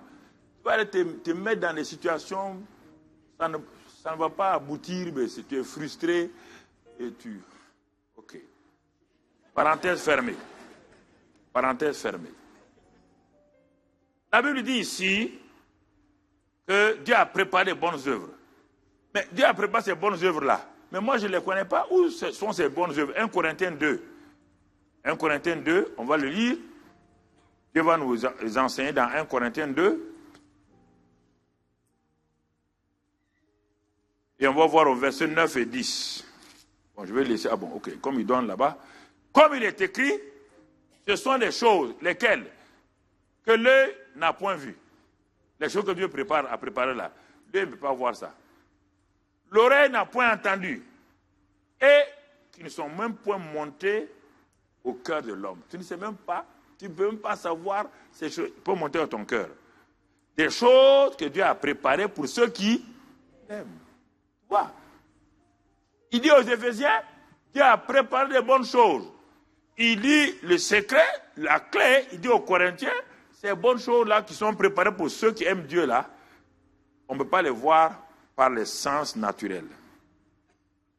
Les 5 sens naturels, là, ne peuvent pas le voir. Parce que les bonnes œuvres ne sont pas des choses physiques d'abord. Elles vont se manifester. Elles sont dans le spirituel. Puisque tu es béni dans les lieux célestes, Éphésiens 1:3, dans les lieux célestes, les bénédictions sont d'abord spirituelles. Ce n'est pas physique. Qui a préparé ces choses-là? Maintenant, comment les choses vont se manifester? Verset 10. Amenez le verset 10. Verset 10. Dieu nous les a révélés par l'Esprit. Car l'Esprit sont de tout, même les profondeurs de Dieu. Voici les secrets de la vie chrétienne fructueuse. Quelle est ta relation avec le Saint-Esprit? Il y a des bonnes choses préparées dans les lieux célestes. Les lieux célestes, c'est la jonction. Les lieux célestes dit que Dieu, par Christ, a réconcilié les cieux et la terre. Les lieux célestes, c'est la rencontre. C'est Christ qui est le lien des lieux célestes, pas Jésus. Jésus a réconcilié la terre et le ciel par sa mort à la croix de Calvaire. Et c'est Jésus-là, il dit que Dieu a fait de lui Seigneur et Christ. Christ n'est pas une position géographique, ce n'est pas un prénom. Christ, c'est une relation entre les choses célestes. C'est ce qu'on appelle que Dieu nous a ressuscités ensemble avec Christ.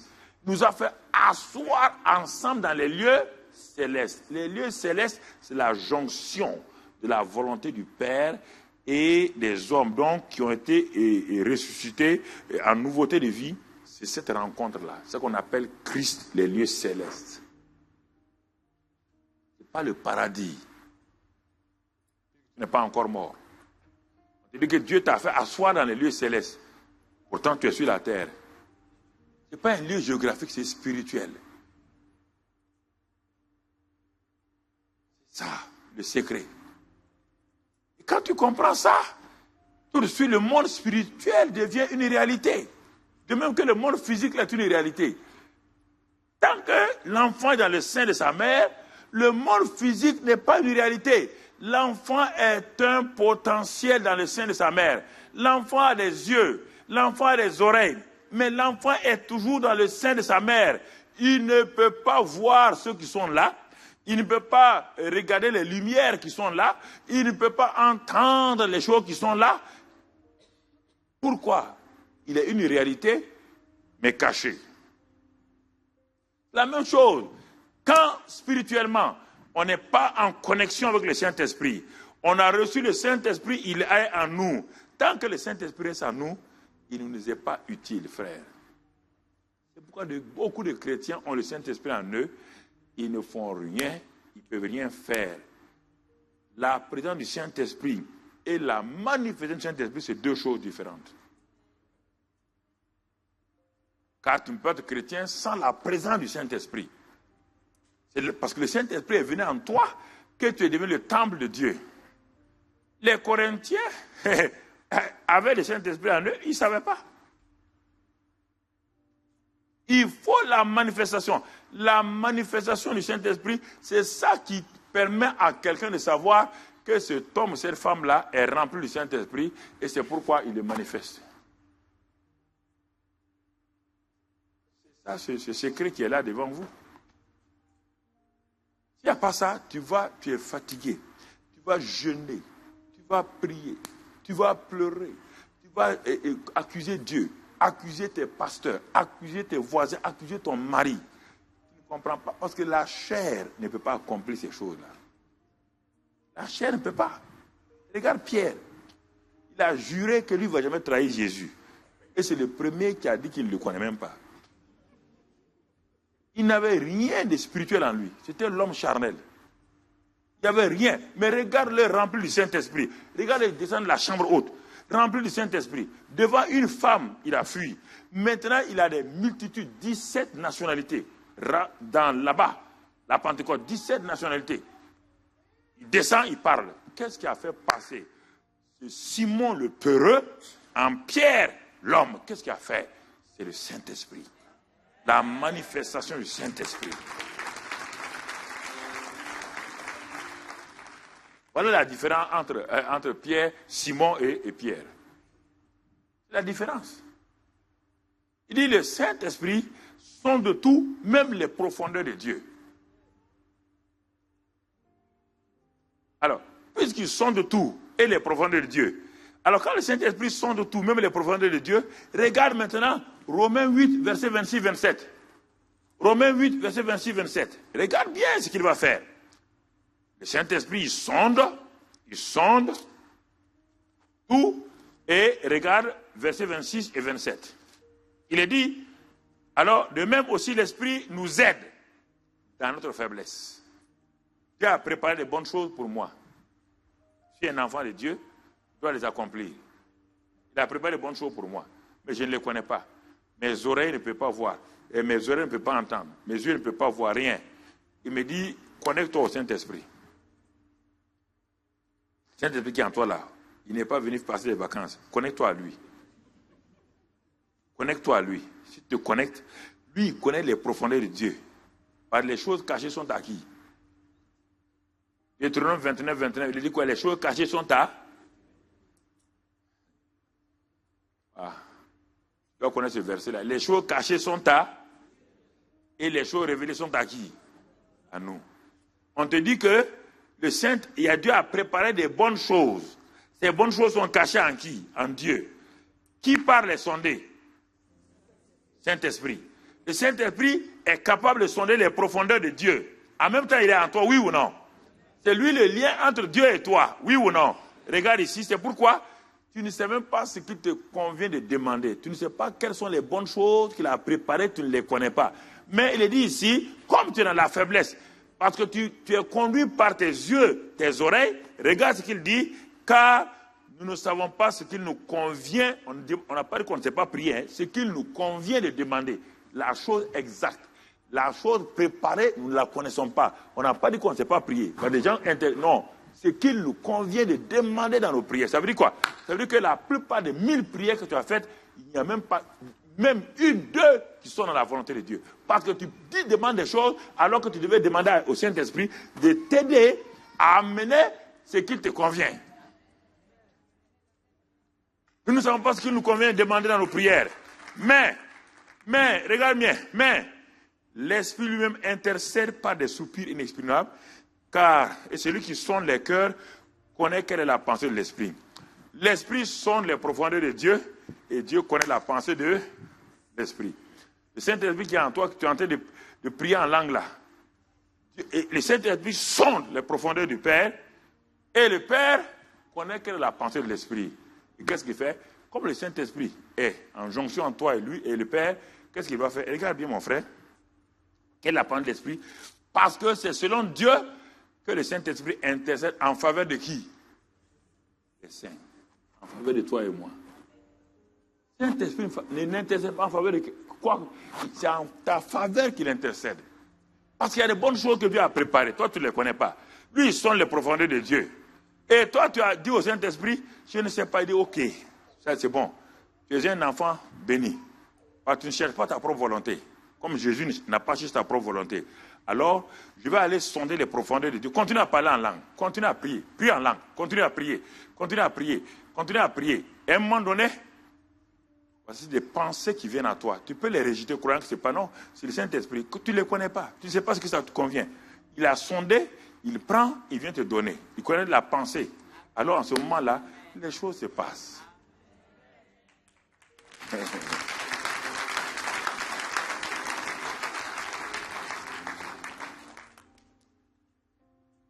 Les choses se passent. Regarde notre Seigneur encore. Regarde. Dans Jean 5, verset 19. Maintenant, on va voir ce qu'il a fait. On a donné les grands principes. Jean 5, 19. Vous savez, c'est ça qui fait que le chrétien est dans le repos. Ce que je vous dis là, c'est ça votre repos. N'allez pas vous mettre dans le combat spirituel et ne pas en finir.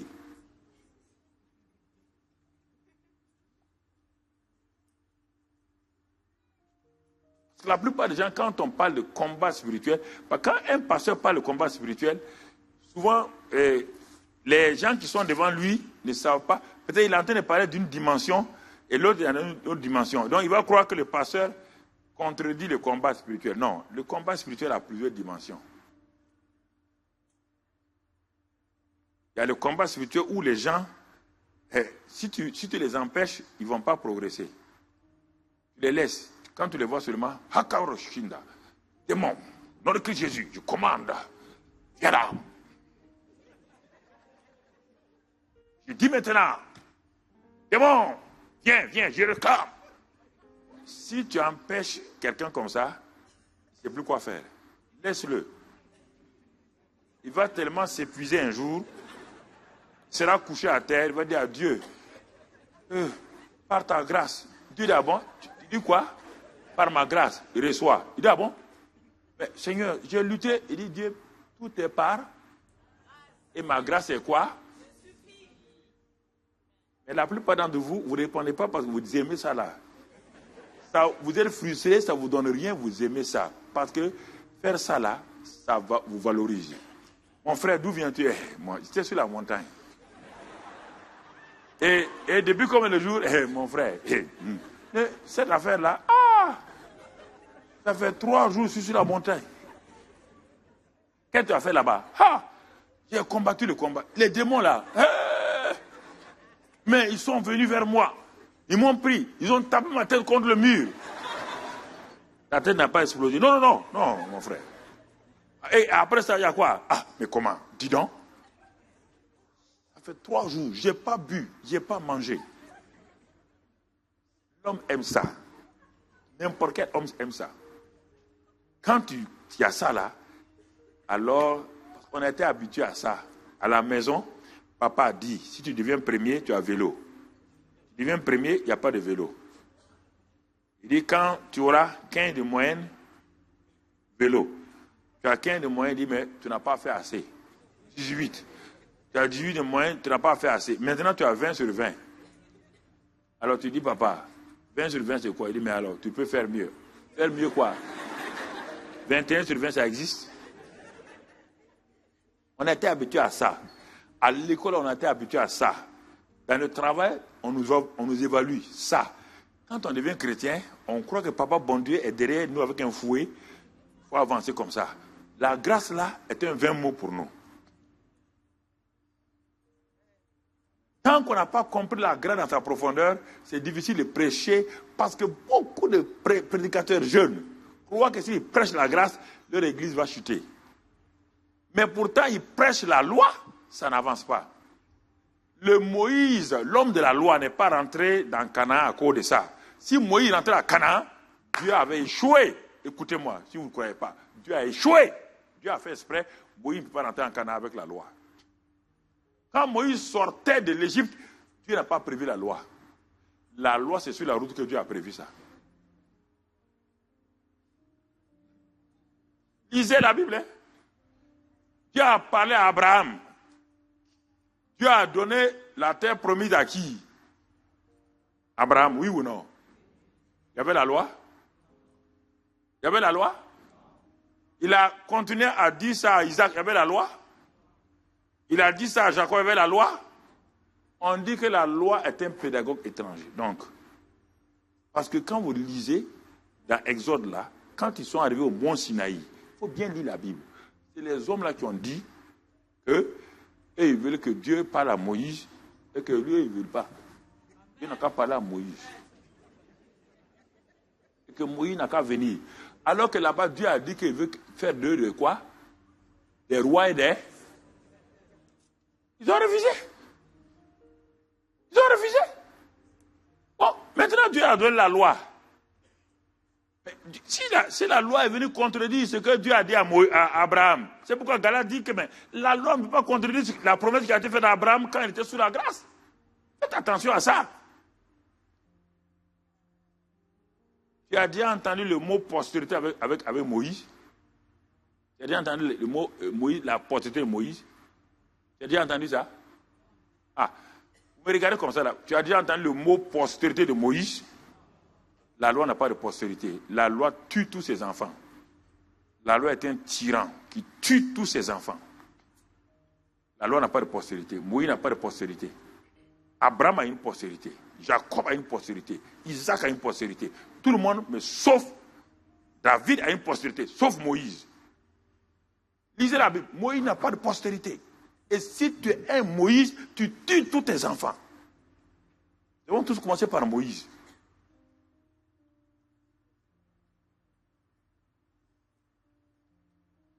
Tu tues tous tes enfants. Lisez, on parle de postérité. Moïse n'a pas de postérité. Même sa postérité naturelle, là, tu as entendu parler de ses enfants? Non. Regarde, si tu ne crois pas, quand Moïse a échoué, déjà Dieu connaît les choses. C'est lui qui doit succéder à Moïse, s'appelle qui? Qui est rentré en Canaan? Josué et Jésus, ce n'est pas le même nom? Hein? Josué et Jésus, ce n'est pas le même nom? Qui est rentré en Canaan? C'était le médiateur de la loi. Jésus était médiateur de la loi. Josué est né sous la loi, oui ou non? Il a vécu sous la loi. Jésus est né sous quoi? Il a vécu sous la loi. Il a accompli la loi, il est rentré, oui ou non? C'est Josué qui est rentré à Canaan. Il est rentré par quoi? Regarde-le devant le Jourdain. Dieu parle de l'arche de Dieu. Quand il va mettre son pied. Regarde-le devant Jéricho. Dieu ne parle pas de la loi. Il y a des vérités, quand tu ne comprends pas, tu mélanges tout et tu as des problèmes. Tu Et là, tu as des problèmes. Ça, c'est des choses que tu... Vous savez, ce sont des choses qu'il faut... Il faut demander au Saint-Esprit de t'expliquer ça. Sinon, tu avances et tu as des problèmes. Moïse n'est pas rentré. Aaron n'est pas rentré. Marie n'est pas rentrée. C'est la deuxième génération qui est rentrée. Laquelle? La génération de Gilgal. À Gilgal, tout le miracle de la marche s'est arrêté. À Gilgal, la foi devait venir, la plaine de Jéricho. C'est là-bas que tout a commencé, une nouvelle génération a commencé. Tous ceux qui avaient été circoncis sont morts. Il reste Josué et Caleb. Les deux qui ont accepté la foi. Ils sont allés au-delà de la loi. Les deux qui ont accepté la foi, Josué et Caleb, de tous ceux qui sont sortis, tous sont morts. Et la nouvelle génération là, c'est à Gilgal qu'ils ont été circoncis. Et Dieu a roulé l'opprobre sur eux. C'est à Gilgal que la manne a cessé. À Gilgal, c'est par la foi qu'il doit commencer. C'est à Gilgal. Maintenant, quand Josué s'est avancé vers Jéricho, il avait les yeux fixés sur Jéricho. Il regardait Jéricho, une ville imprenable. Personne ne peut rentrer, personne ne peut sortir. Et Dieu dit, mon ami, si tu continues à regarder Jéricho, tu vas être totalement débouté. Il dit, tourne ta tête. Il tourne sa tête, il voit quoi? Le capitaine de l'armée de Dieu. Le capitaine de l'armée de Dieu a une parole réma pour lui. Une parole réma. Voilà la parole réma qui va vaincre. C'est avec ça que tu vas rentrer, tu vas détruire Jéricho. C'est avec ça que tu vas rentrer partout. C'est avec ça que Josué est rentré. Jésus et Josué, c'est le même nom.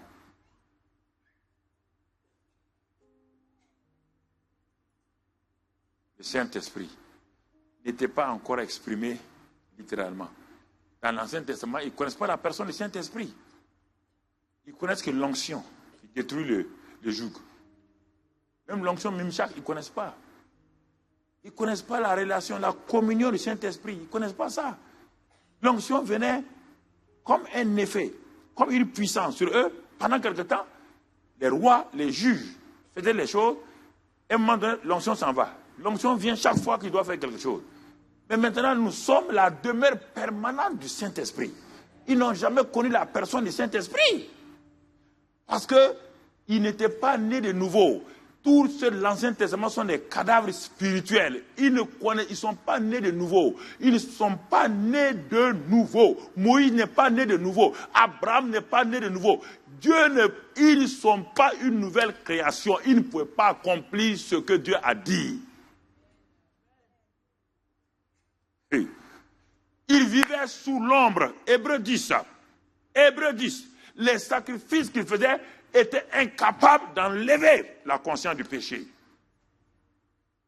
Le souvenir du péché était rappelé. Hébreux 10, lis tout ça. Rappelé chaque jour. Chaque année, il devait faire des sacrifices. Mais Hébreux 10 dit, par une seule offrande qu'il a faite, il a ôté le péché.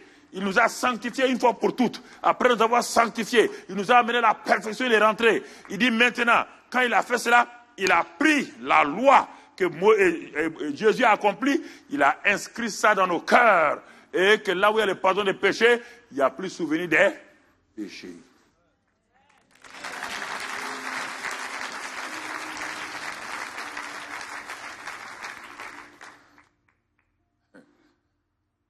Souvenir des péchés.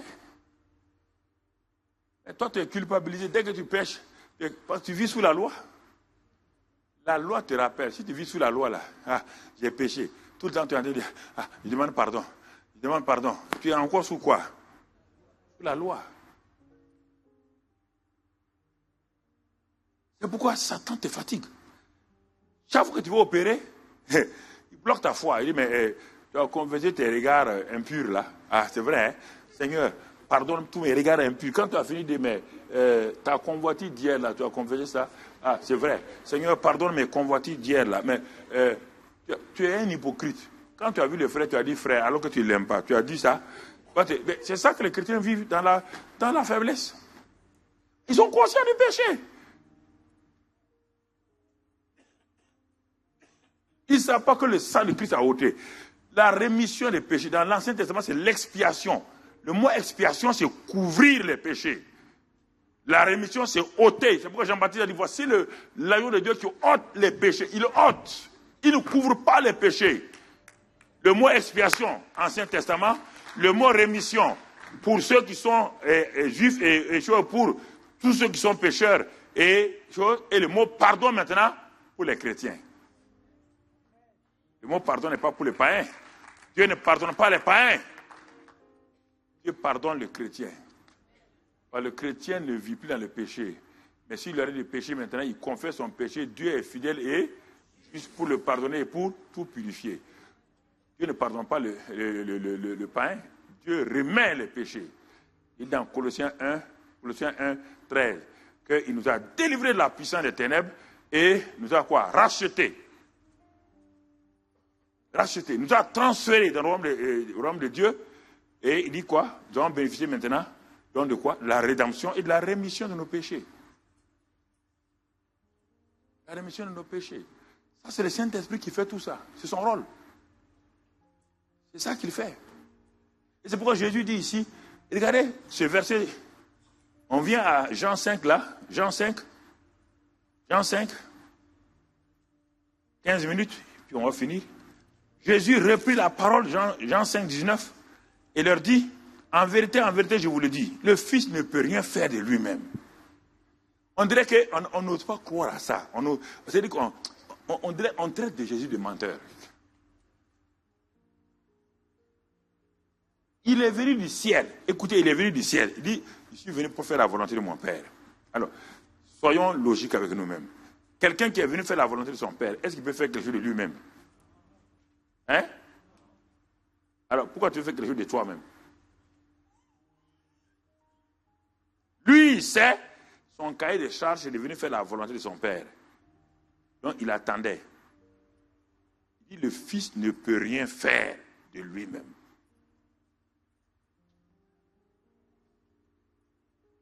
Le christianisme que nous vivons aujourd'hui est un christianisme où nous faisons beaucoup de choses. C'est pourquoi nous sommes frustrés. Ça ne nous donne pas la paix, la joie. Nous le faisons, pas dans la volonté du Père, nous le faisons pour faire des choses pour Dieu. On ne fait pas des choses pour Dieu. Dieu fait les choses à travers nous. Regarde bien, il est dit, les filles, et il ne fait que ce qu'il voit faire au Père. Il ne fait que ce qu'il voit faire au Père. Il ne fait que ce qu'il voit faire au Père. Ça veut dire quoi? Et ça, c'est la deuxième dimension. Troisième dimension, et tout ce que le Père fait, le Fils aussi le fait pareillement. En tant que Fils, on ne parle pas de Jésus spécialement. En tant que Fils, puisqu'il a dit que ce sont les Saint-Esprit qui conduisent ceux qui sont fils de Dieu. Dans Romains 8, verset 14. Le Saint-Esprit conduit ceux qui sont fils, ceux qui sont les ouios. Ce fils-là, le Saint-Esprit ne l'a pas conduit quand il était enfant de Dieu à 12 ans. À 12 ans, il a dit qu'il doit faire les affaires de mon Père, mais le Saint-Esprit ne l'a pas conduit. Le Saint-Esprit l'a fait grandir. On dit que l'enfant croissait en sagesse et en statut devant Dieu et devant les hommes. Mais il n'a rien fait, le Saint-Esprit ne l'a pas conduit. Dieu qu'il a dit à Marie et à Joseph, à l'âge de 12 ans, il faut que je fasse les affaires de mon Père, il n'a rien fait. C'est maintenant dans le Jourdain, quand il a été baptisé d'eau, et le ciel s'est ouvert parce qu'il a prié, c'est en ce moment que le Père a dit, tu es mon fils bien-aimé en qui j'ai mis, tu es devenu mon ouios. Maintenant, je te transmets. C'est à partir de là-bas, Jésus rempli du Saint-Esprit et revêtu de la puissance du Saint-Esprit. Luc 4, 1, Luc 4, 14, il a commencé à aller. Il dit, l'Esprit du Seigneur est sur moi.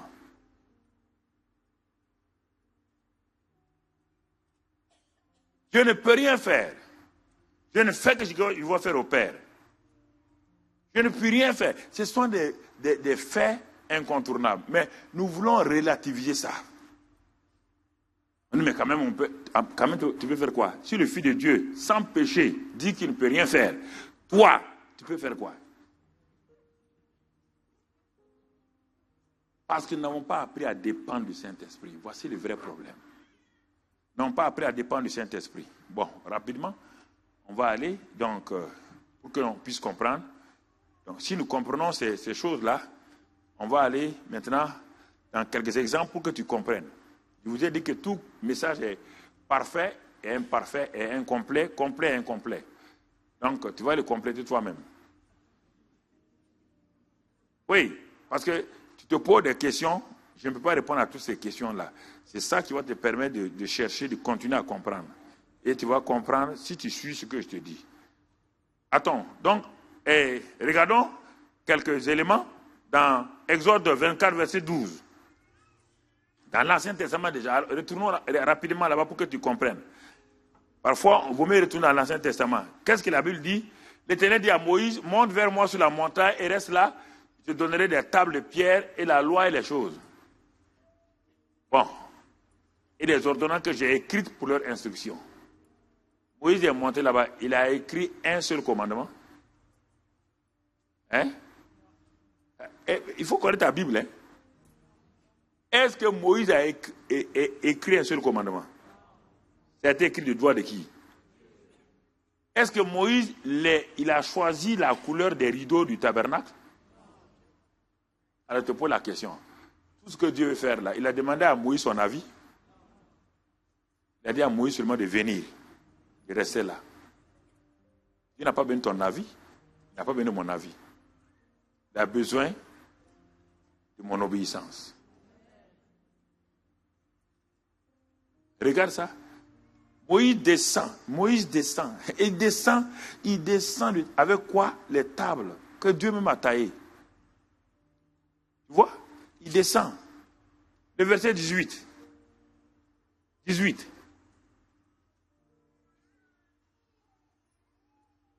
Toujours dans Exode 24, verset 18. Moïse entra au milieu de la nuée et il monta sur la montagne. Moïse demeura sur la montagne 40 jours et 40 nuits. Il demeura là-bas.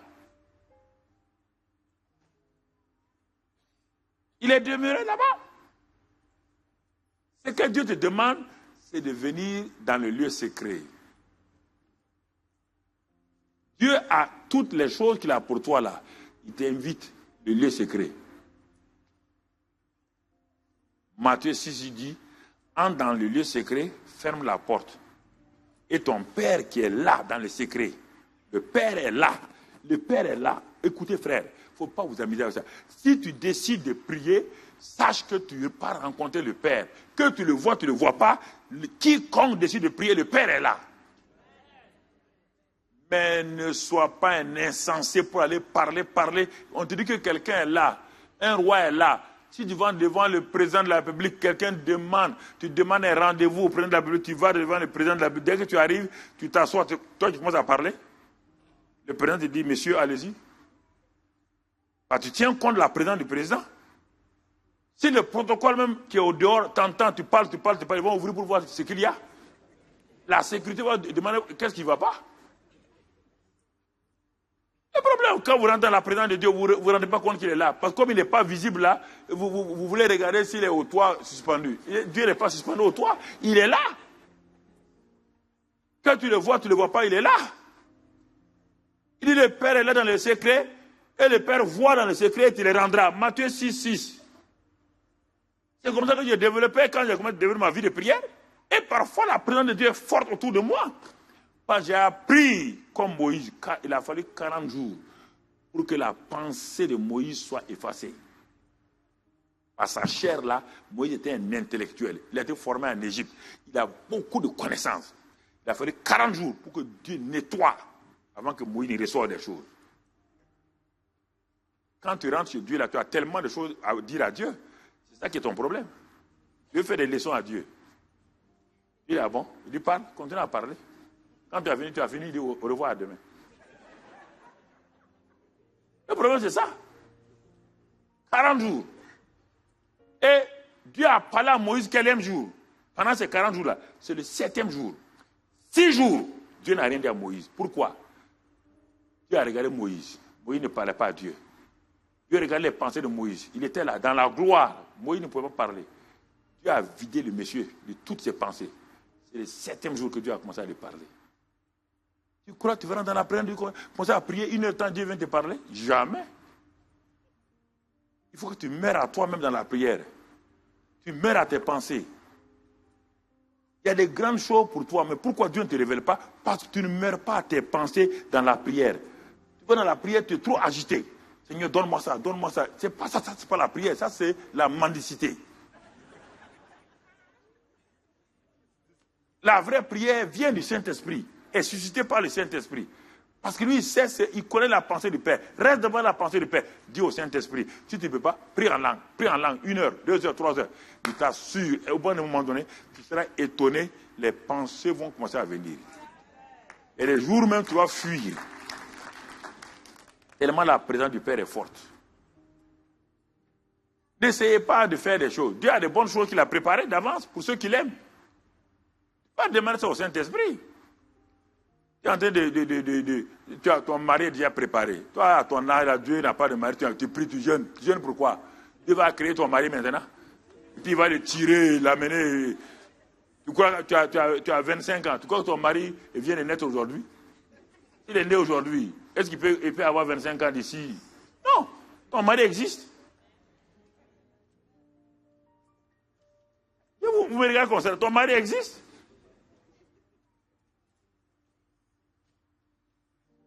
À ton âge, Dieu ne t'a pas créé un mari. Toute la terre, là, Dieu, il n'y a pas un mari pour toi. Donc tu vas demander à Dieu d'aller prendre un ange, de transformer en homme, te donner.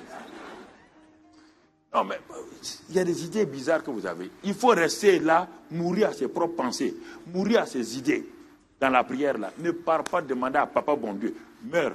Sois couché là, reste couché. Reste couché. Ne crois pas que tu es obligé de parler. Ne parle pas à Dieu, reste couché.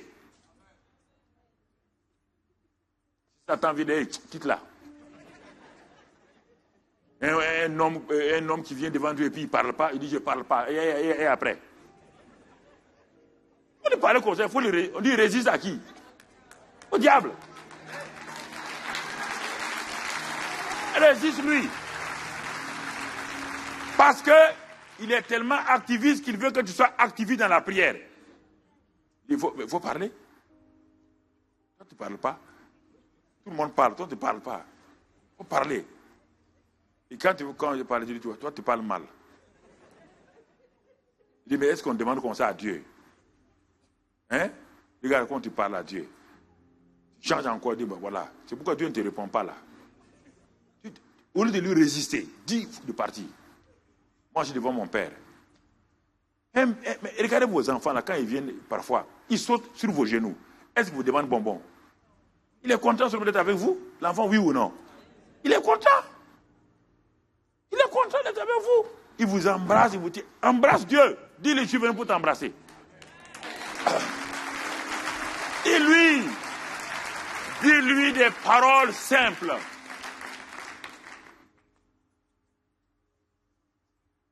Et je comprends, peut-être, comme ton papa ne te touchait jamais, c'est normal que tu crois que Dieu est comme ça, comme ton papa. Le problème, parce qu'on a transporté nos papas sur Dieu. Dieu n'est pas comme ça. Dieu est très bon. Jésus partait dans la présence du Père. C'est pourquoi il s'éloignait tout le temps. Le matin de bonne heure, avant que les disciples se réveillent, il est parti. Parce que quand tu connais que papa bon Dieu est bon, tu n'as pas envie de t'adresser à les hommes. Tu as envie de t'éloigner chaque fois, aller lui parler. Mais si ta prière là, c'est pour aller prier 3 heures, souffrir, avoir des maux de genoux, tu n'as pas envie de prier. Tu comprends? Donc c'est ça. C'est ça que Jésus faisait. C'est ça que Jésus faisait. Et c'est pourquoi il avait succès à 100%. Il n'a jamais échoué. Jésus ne s'inquiétait pas s'il y avait une foule. Regardez, frère. Il y a quelques exemples et puis on va arrêter là. Regardez. Quand les enfants d'Aaron, on leur a dit de ne pas amener le feu étranger. Quand ils ont amené le feu étranger, ils sont morts. Parce que n'amenez pas vos pensées personnelles à Dieu. Ils ont pris le feu étranger, ils sont venus mettre sur l'autel. Le feu est descendu. Quand David, le grand David, a pensé qu'il va moderniser le transport de l'arche. Non. Dieu a déjà dit qu'on doit transporter l'arche. Dieu a dit ça à Moïse. On va transporter l'arche comme ça. La bonne volonté ne peut pas faire que faites attention à la bonne volonté. Moïse et David a dit non, je suis roi. Dieu m'a béni, Dieu m'a donné de l'argent. On ne peut pas continuer à laisser l'arche là. On va faire un char. On va moderniser le transport de l'arche. On met sur un grand char et tout. Ça, c'est le danger aujourd'hui dans le 21e siècle. Vous voulez moderniser la parole de Dieu. La parole de Dieu ne peut pas la moderniser. Dieu est l'ancien des jours. Dieu est toujours d'actualité. Dieu n'est pas démodé. Il a fait ça. Et il a mis un grand orchestre. Et il a dit non, je suis un chanteur. Il a mis des chantres de tous les côtés. Il a cru que Dieu, ça qui intéresse Dieu. Ce qui intéresse Dieu, c'est sa parole. Dieu veille sur sa parole, veille pas sur ce que tu fais. Tes bonnes volontés. Et il a mis deux personnes, une disait à un autre. Ils ne sont pas sacrificateurs, ils ne sont pas. Parce que même parmi les sacrificateurs, il faut quoi? Les Lévites. Mais encore, parmi les Lévites, il y a un autre groupe qui doit porter l'arche. Uza n'est pas de ce groupe-là. Et l'arche veut tomber. Uza se prébit, il touche. Feu! Il est mort. David est fâché. Dieu dit, il ne faut pas te fâcher. Hein. Ton cœur n'a qu'à faire pain. Écoutez, c'est sérieux. Il s'est fâché. Il a dit, bon, ok. Tu vois, Dieu, moi, je voulais te faire plaisir. J'ai modernisé l'affaire. J'ai mis mon argent là-dedans. J'ai fait tout. Et tu m'as honni comme ça. Il dit, c'est la maison de qui là-bas? On dit la maison de Obed-Edom. Poussez l'arche, la mettre là-bas. Ils ont poussé l'arche, ils ont mis dans la maison de ce pauvre type-là, Obed-Edom. 3 mois après, on est venu dire à David, il y a le nouveau roi qui est en train de monter. Et quel nouveau roi? Il dit Obed-Edom. On dit, ah bon? Nouveau roi? Il dit oui. Depuis que tu as mis l'arche là-bas, la bénédiction est venue. Tous ses enfants sont en train de prospérer.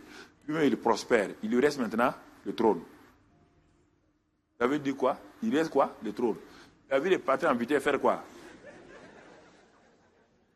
Mais il a cherché l'arche selon maintenant quoi? La parole de Dieu, oui ou non? Il n'est pas rentré à Jérusalem. Arrêtez de moderniser avec vos pensées. Dieu veut sa parole. Jésus dit, je ne fais que ce que je vois chez mon Père. Je ne fais pas les choses comme je veux. Je fais les choses que je vois chez mon Père. Ça, c'est important que vous compreniez. Si vous comprenez ça, frères et sœurs, vous allez avancer. Et pour terminer, regardez comment Jésus faisait. Prenez les 4 évangiles. Lisez-les maintenant avec un recul. Vous allez voir que Jésus n'allait pas n'importe où. Un jour, Jésus a prié. C'est ça, il fait ce qu'il voit chez le Père. Un jour, il a prié, le Père lui dit, bon, va à Bethesda. Il s'en va à Bethesda, il arrive, il trouve des milliers de malades couchés au portique. Les portiques de Salomon, tout ça, ils sont là, des milliers de gens couchés là-bas.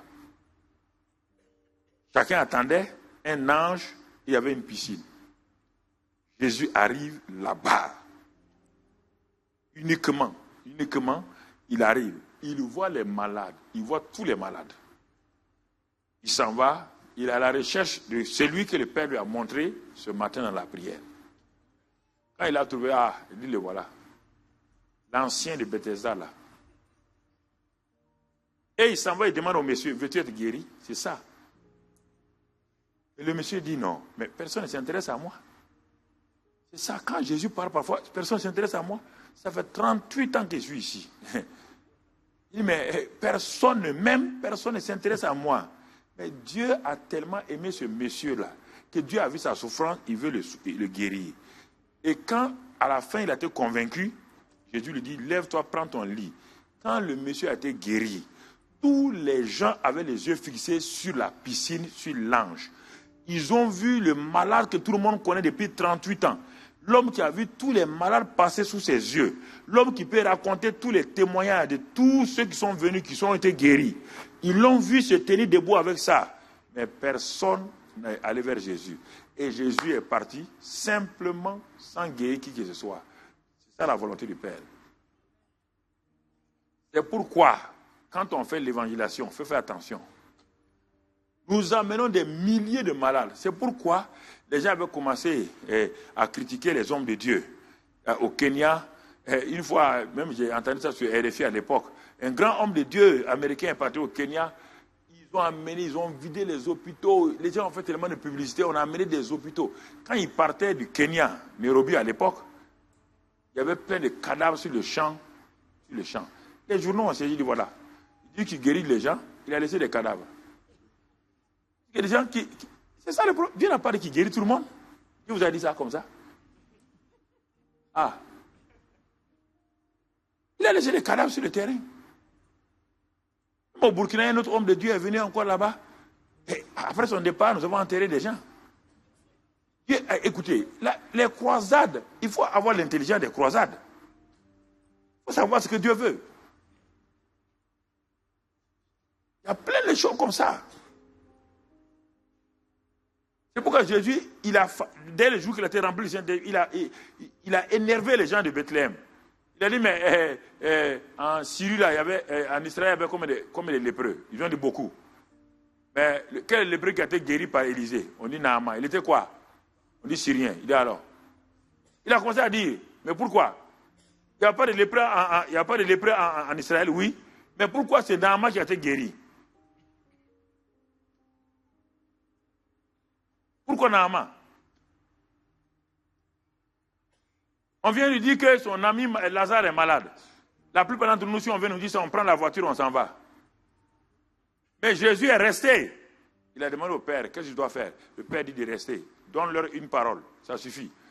Dis-leur simplement que cette maladie n'est pas la mort, elle est pour la gloire de Dieu. C'est pour que le Fils de Dieu soit glorifié. Et il a dit cette parole, ils n'ont pas compris, ils sont partis fâchés. Quand Lazare est mort, ils l'ont enterré. Ils disent, mais le gars là, il vient chez nous, on le nourrit, on le blanchit, on lui donne tout. Et puis, on lui dit que son ami est malade et puis il reste dehors. Mais le 4e jour, Jésus est parti. Il a dit, je vais faire quoi? Allons-y faire quoi? Il a dit, allons ressusciter Lazare. Il a dit, allons le réveiller. Quand tu connais la volonté de Dieu, tu ne ressuscites pas un mort, tu le réveilles. Tu le ressuscites. Quand Dieu te dit ça, tu ressuscites le mort. Tu le réveilles. C'est pourquoi il a appelé Lazare. Quand quelqu'un dort, pour le réveiller, on fait quoi? On l'appelle, non? Est-ce que Jésus a parlé à la mort? On réveille. Est-ce que c'est la mort qui était endormie? C'est Lazare qui était endormi. Il a dit, Lazare dort. Et quand il a appelé, quand ton enfant dort, il doit aller à l'école. S'il s'appelle Fernand, tu dis quoi? Fernand, il ne se réveille pas? C'est ça. Jésus a dit, Lazare, sors. Est-ce qu'il a parlé à la mort? On dit le mort sorti. Quand il a appelé Lazare là, la mort l'a accompagné. Oui ou non? On dit le mort sorti. Est-ce qu'on a dit que le vivant est sorti? Et regarde maintenant, ceux qui l'ont enterré là, il a dit maintenant, déliez-le. C'est vous qui avez créé la mort. Moi, il dit, c'est la gloire.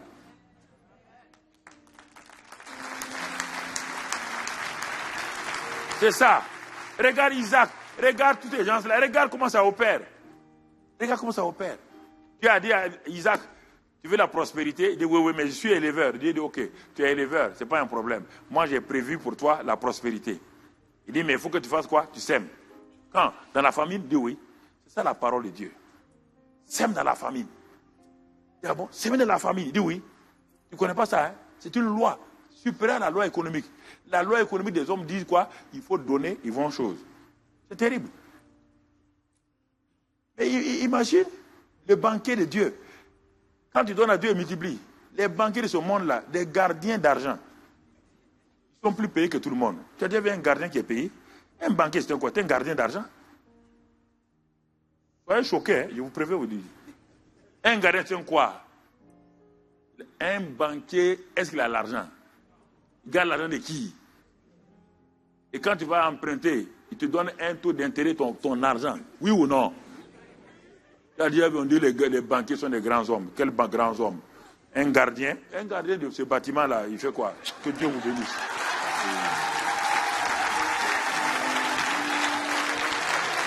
Bon, on va prier.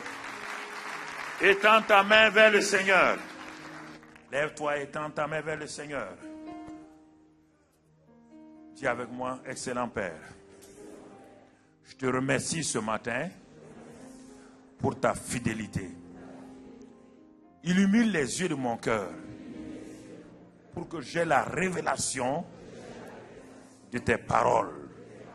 Car la révélation de tes paroles éclaire, elle donne l'intelligence aux simples.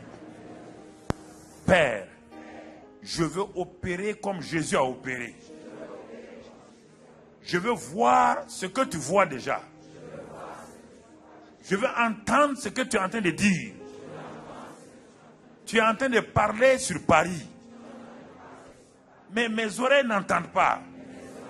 Seigneur, Ouvre mes oreilles pour que j'entende ce que tu dis sur Paris. Pour que j'aille dans ta direction. Tu es en train de faire de grandes choses à Paris. Mais moi, je ne les vois pas. Mais comme Élisée a prié d'ouvrir les yeux de son serviteur. Et le serviteur a vu des anges.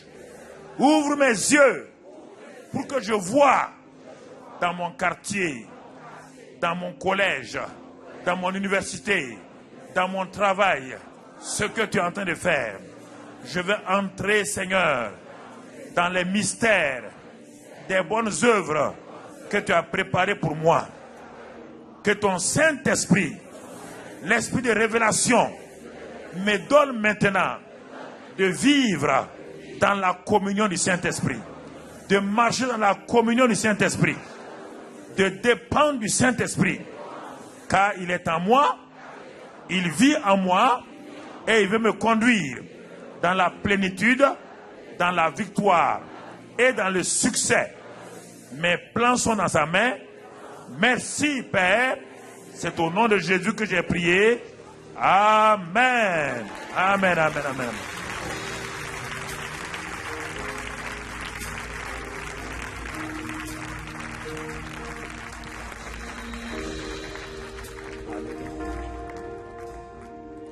Alléluia.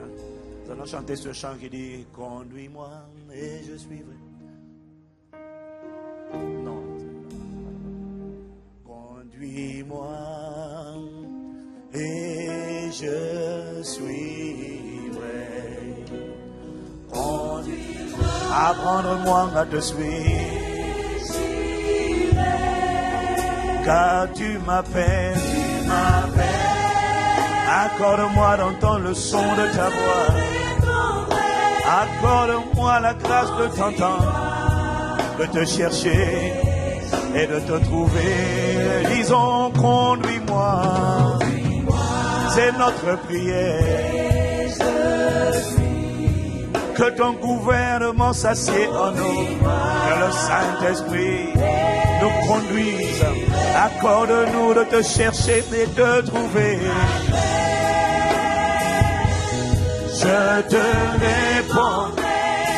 Accorde-nous la grâce de comprendre tes voies, de connaître tes œuvres. Conduis-moi, conduis-moi, conduis-moi, et Père, conduis-moi sur le chemin de la connaissance de ta volonté, sur la manifestation de tes œuvres.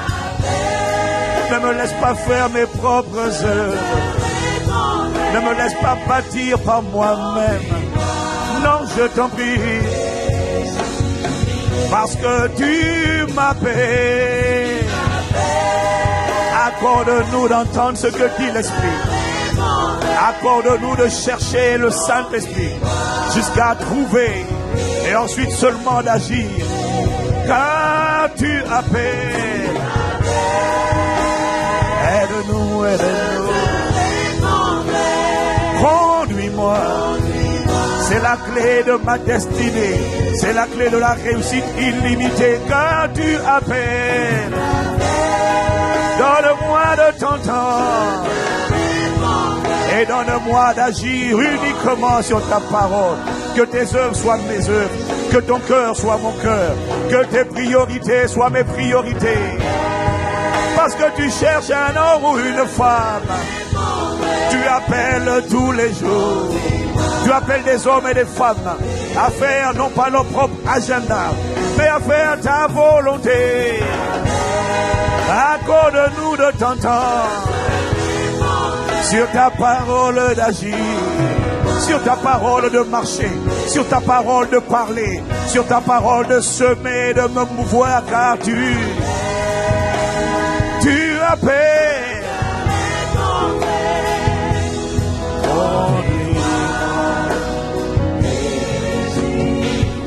Conduis-moi, conduis-moi, conduis-moi. Conduis-moi, conduis-moi, conduis-moi. Conduis-moi, conduis-moi.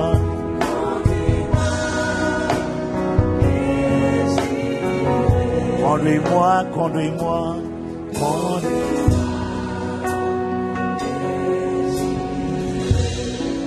Père, accorde-nous la grâce, suite à cette parole, où tu nous interpelles encore une fois de plus.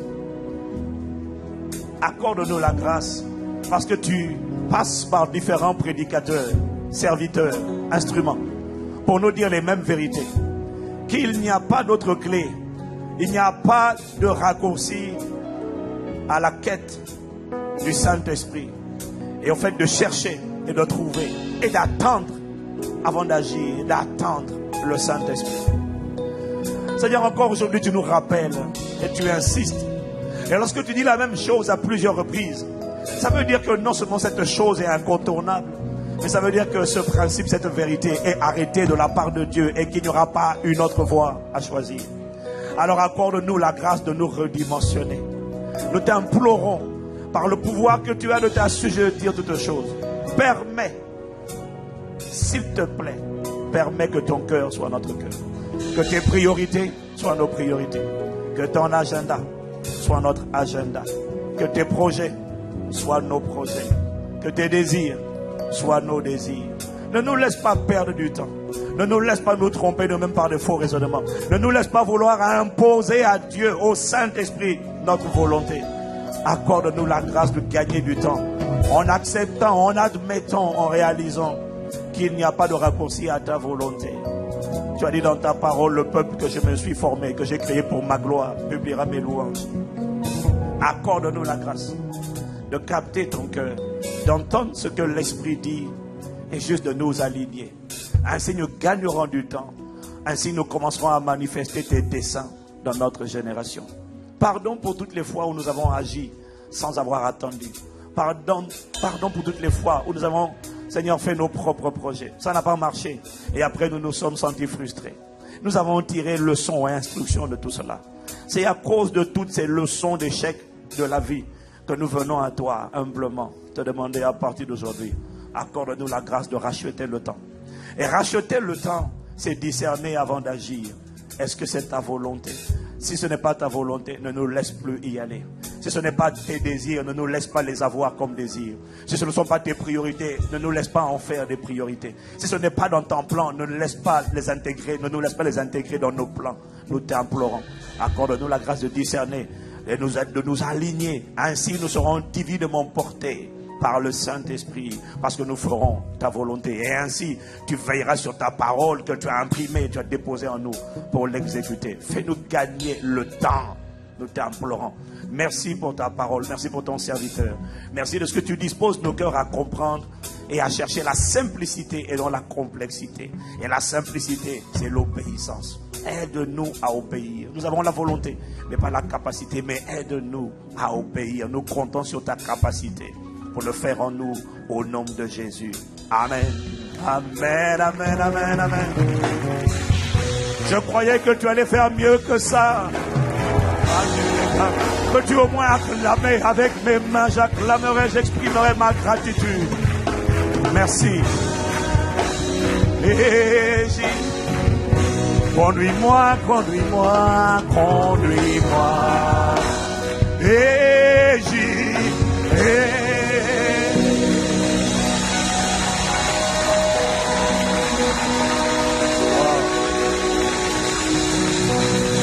Wow. Quelqu'un dit Amen. Quelqu'un dit Amen. Voyez, personnellement, j'aime la simplicité d'une telle parole. Parce qu'elle vient me rappeler qu'il n'y a pas de raccourci à la volonté de Dieu. Voilà, c'est le genre de choses qui ne sont pas pour les pasteurs. Il n'y a pas que les pasteurs qui doivent chercher la volonté de Dieu.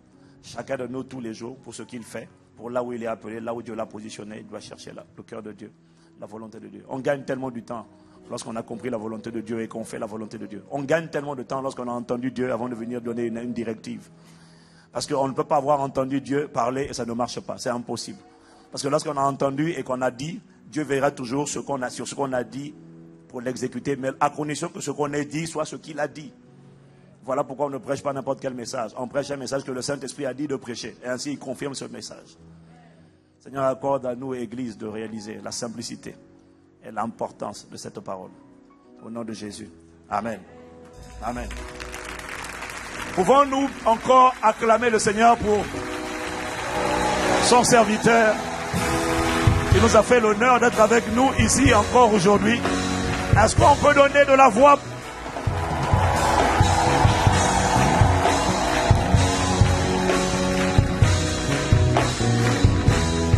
Merci beaucoup. Donc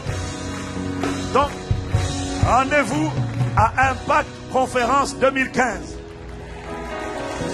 J'ai dit ça, je dis pour le pasteur. Toi, c'est rendez-vous tout à l'heure ou la semaine. Mais lui, c'est rendez-vous à Impact Conférence 2015. Et il sera avec nous pour faire l'ordination de nos différents pasteurs. Voilà. Il sera avec nous. Et ICC, nous sommes bénis. Mais ce n'est pas ICC qui est béni. C'est la francophonie, le corps de Christ qui est béni. Amen. Voilà, nous sommes arrivés à la fin de ce service. L'heure est avancée. Nous avons le 3e culte qui arrive. Donc, de manière rapide, nous voulons juste... Asseyez-vous, asseyez-vous. Asseyez-vous dans sa présence. Nous voulons... Mais on peut libérer le pasteur. Hein? On peut te libérer. Amen.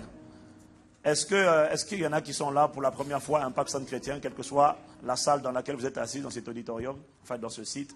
Nous voulons accueillir ceux qui sont là pour la première fois, rapidement. Si vous êtes là pour la première fois à Impact Centre Chrétien, nous vous demandons de bien vouloir vous lever afin que l'Église puisse vous accueillir. Amen. C'est comme ça que vous accueillez nos invités, franchement.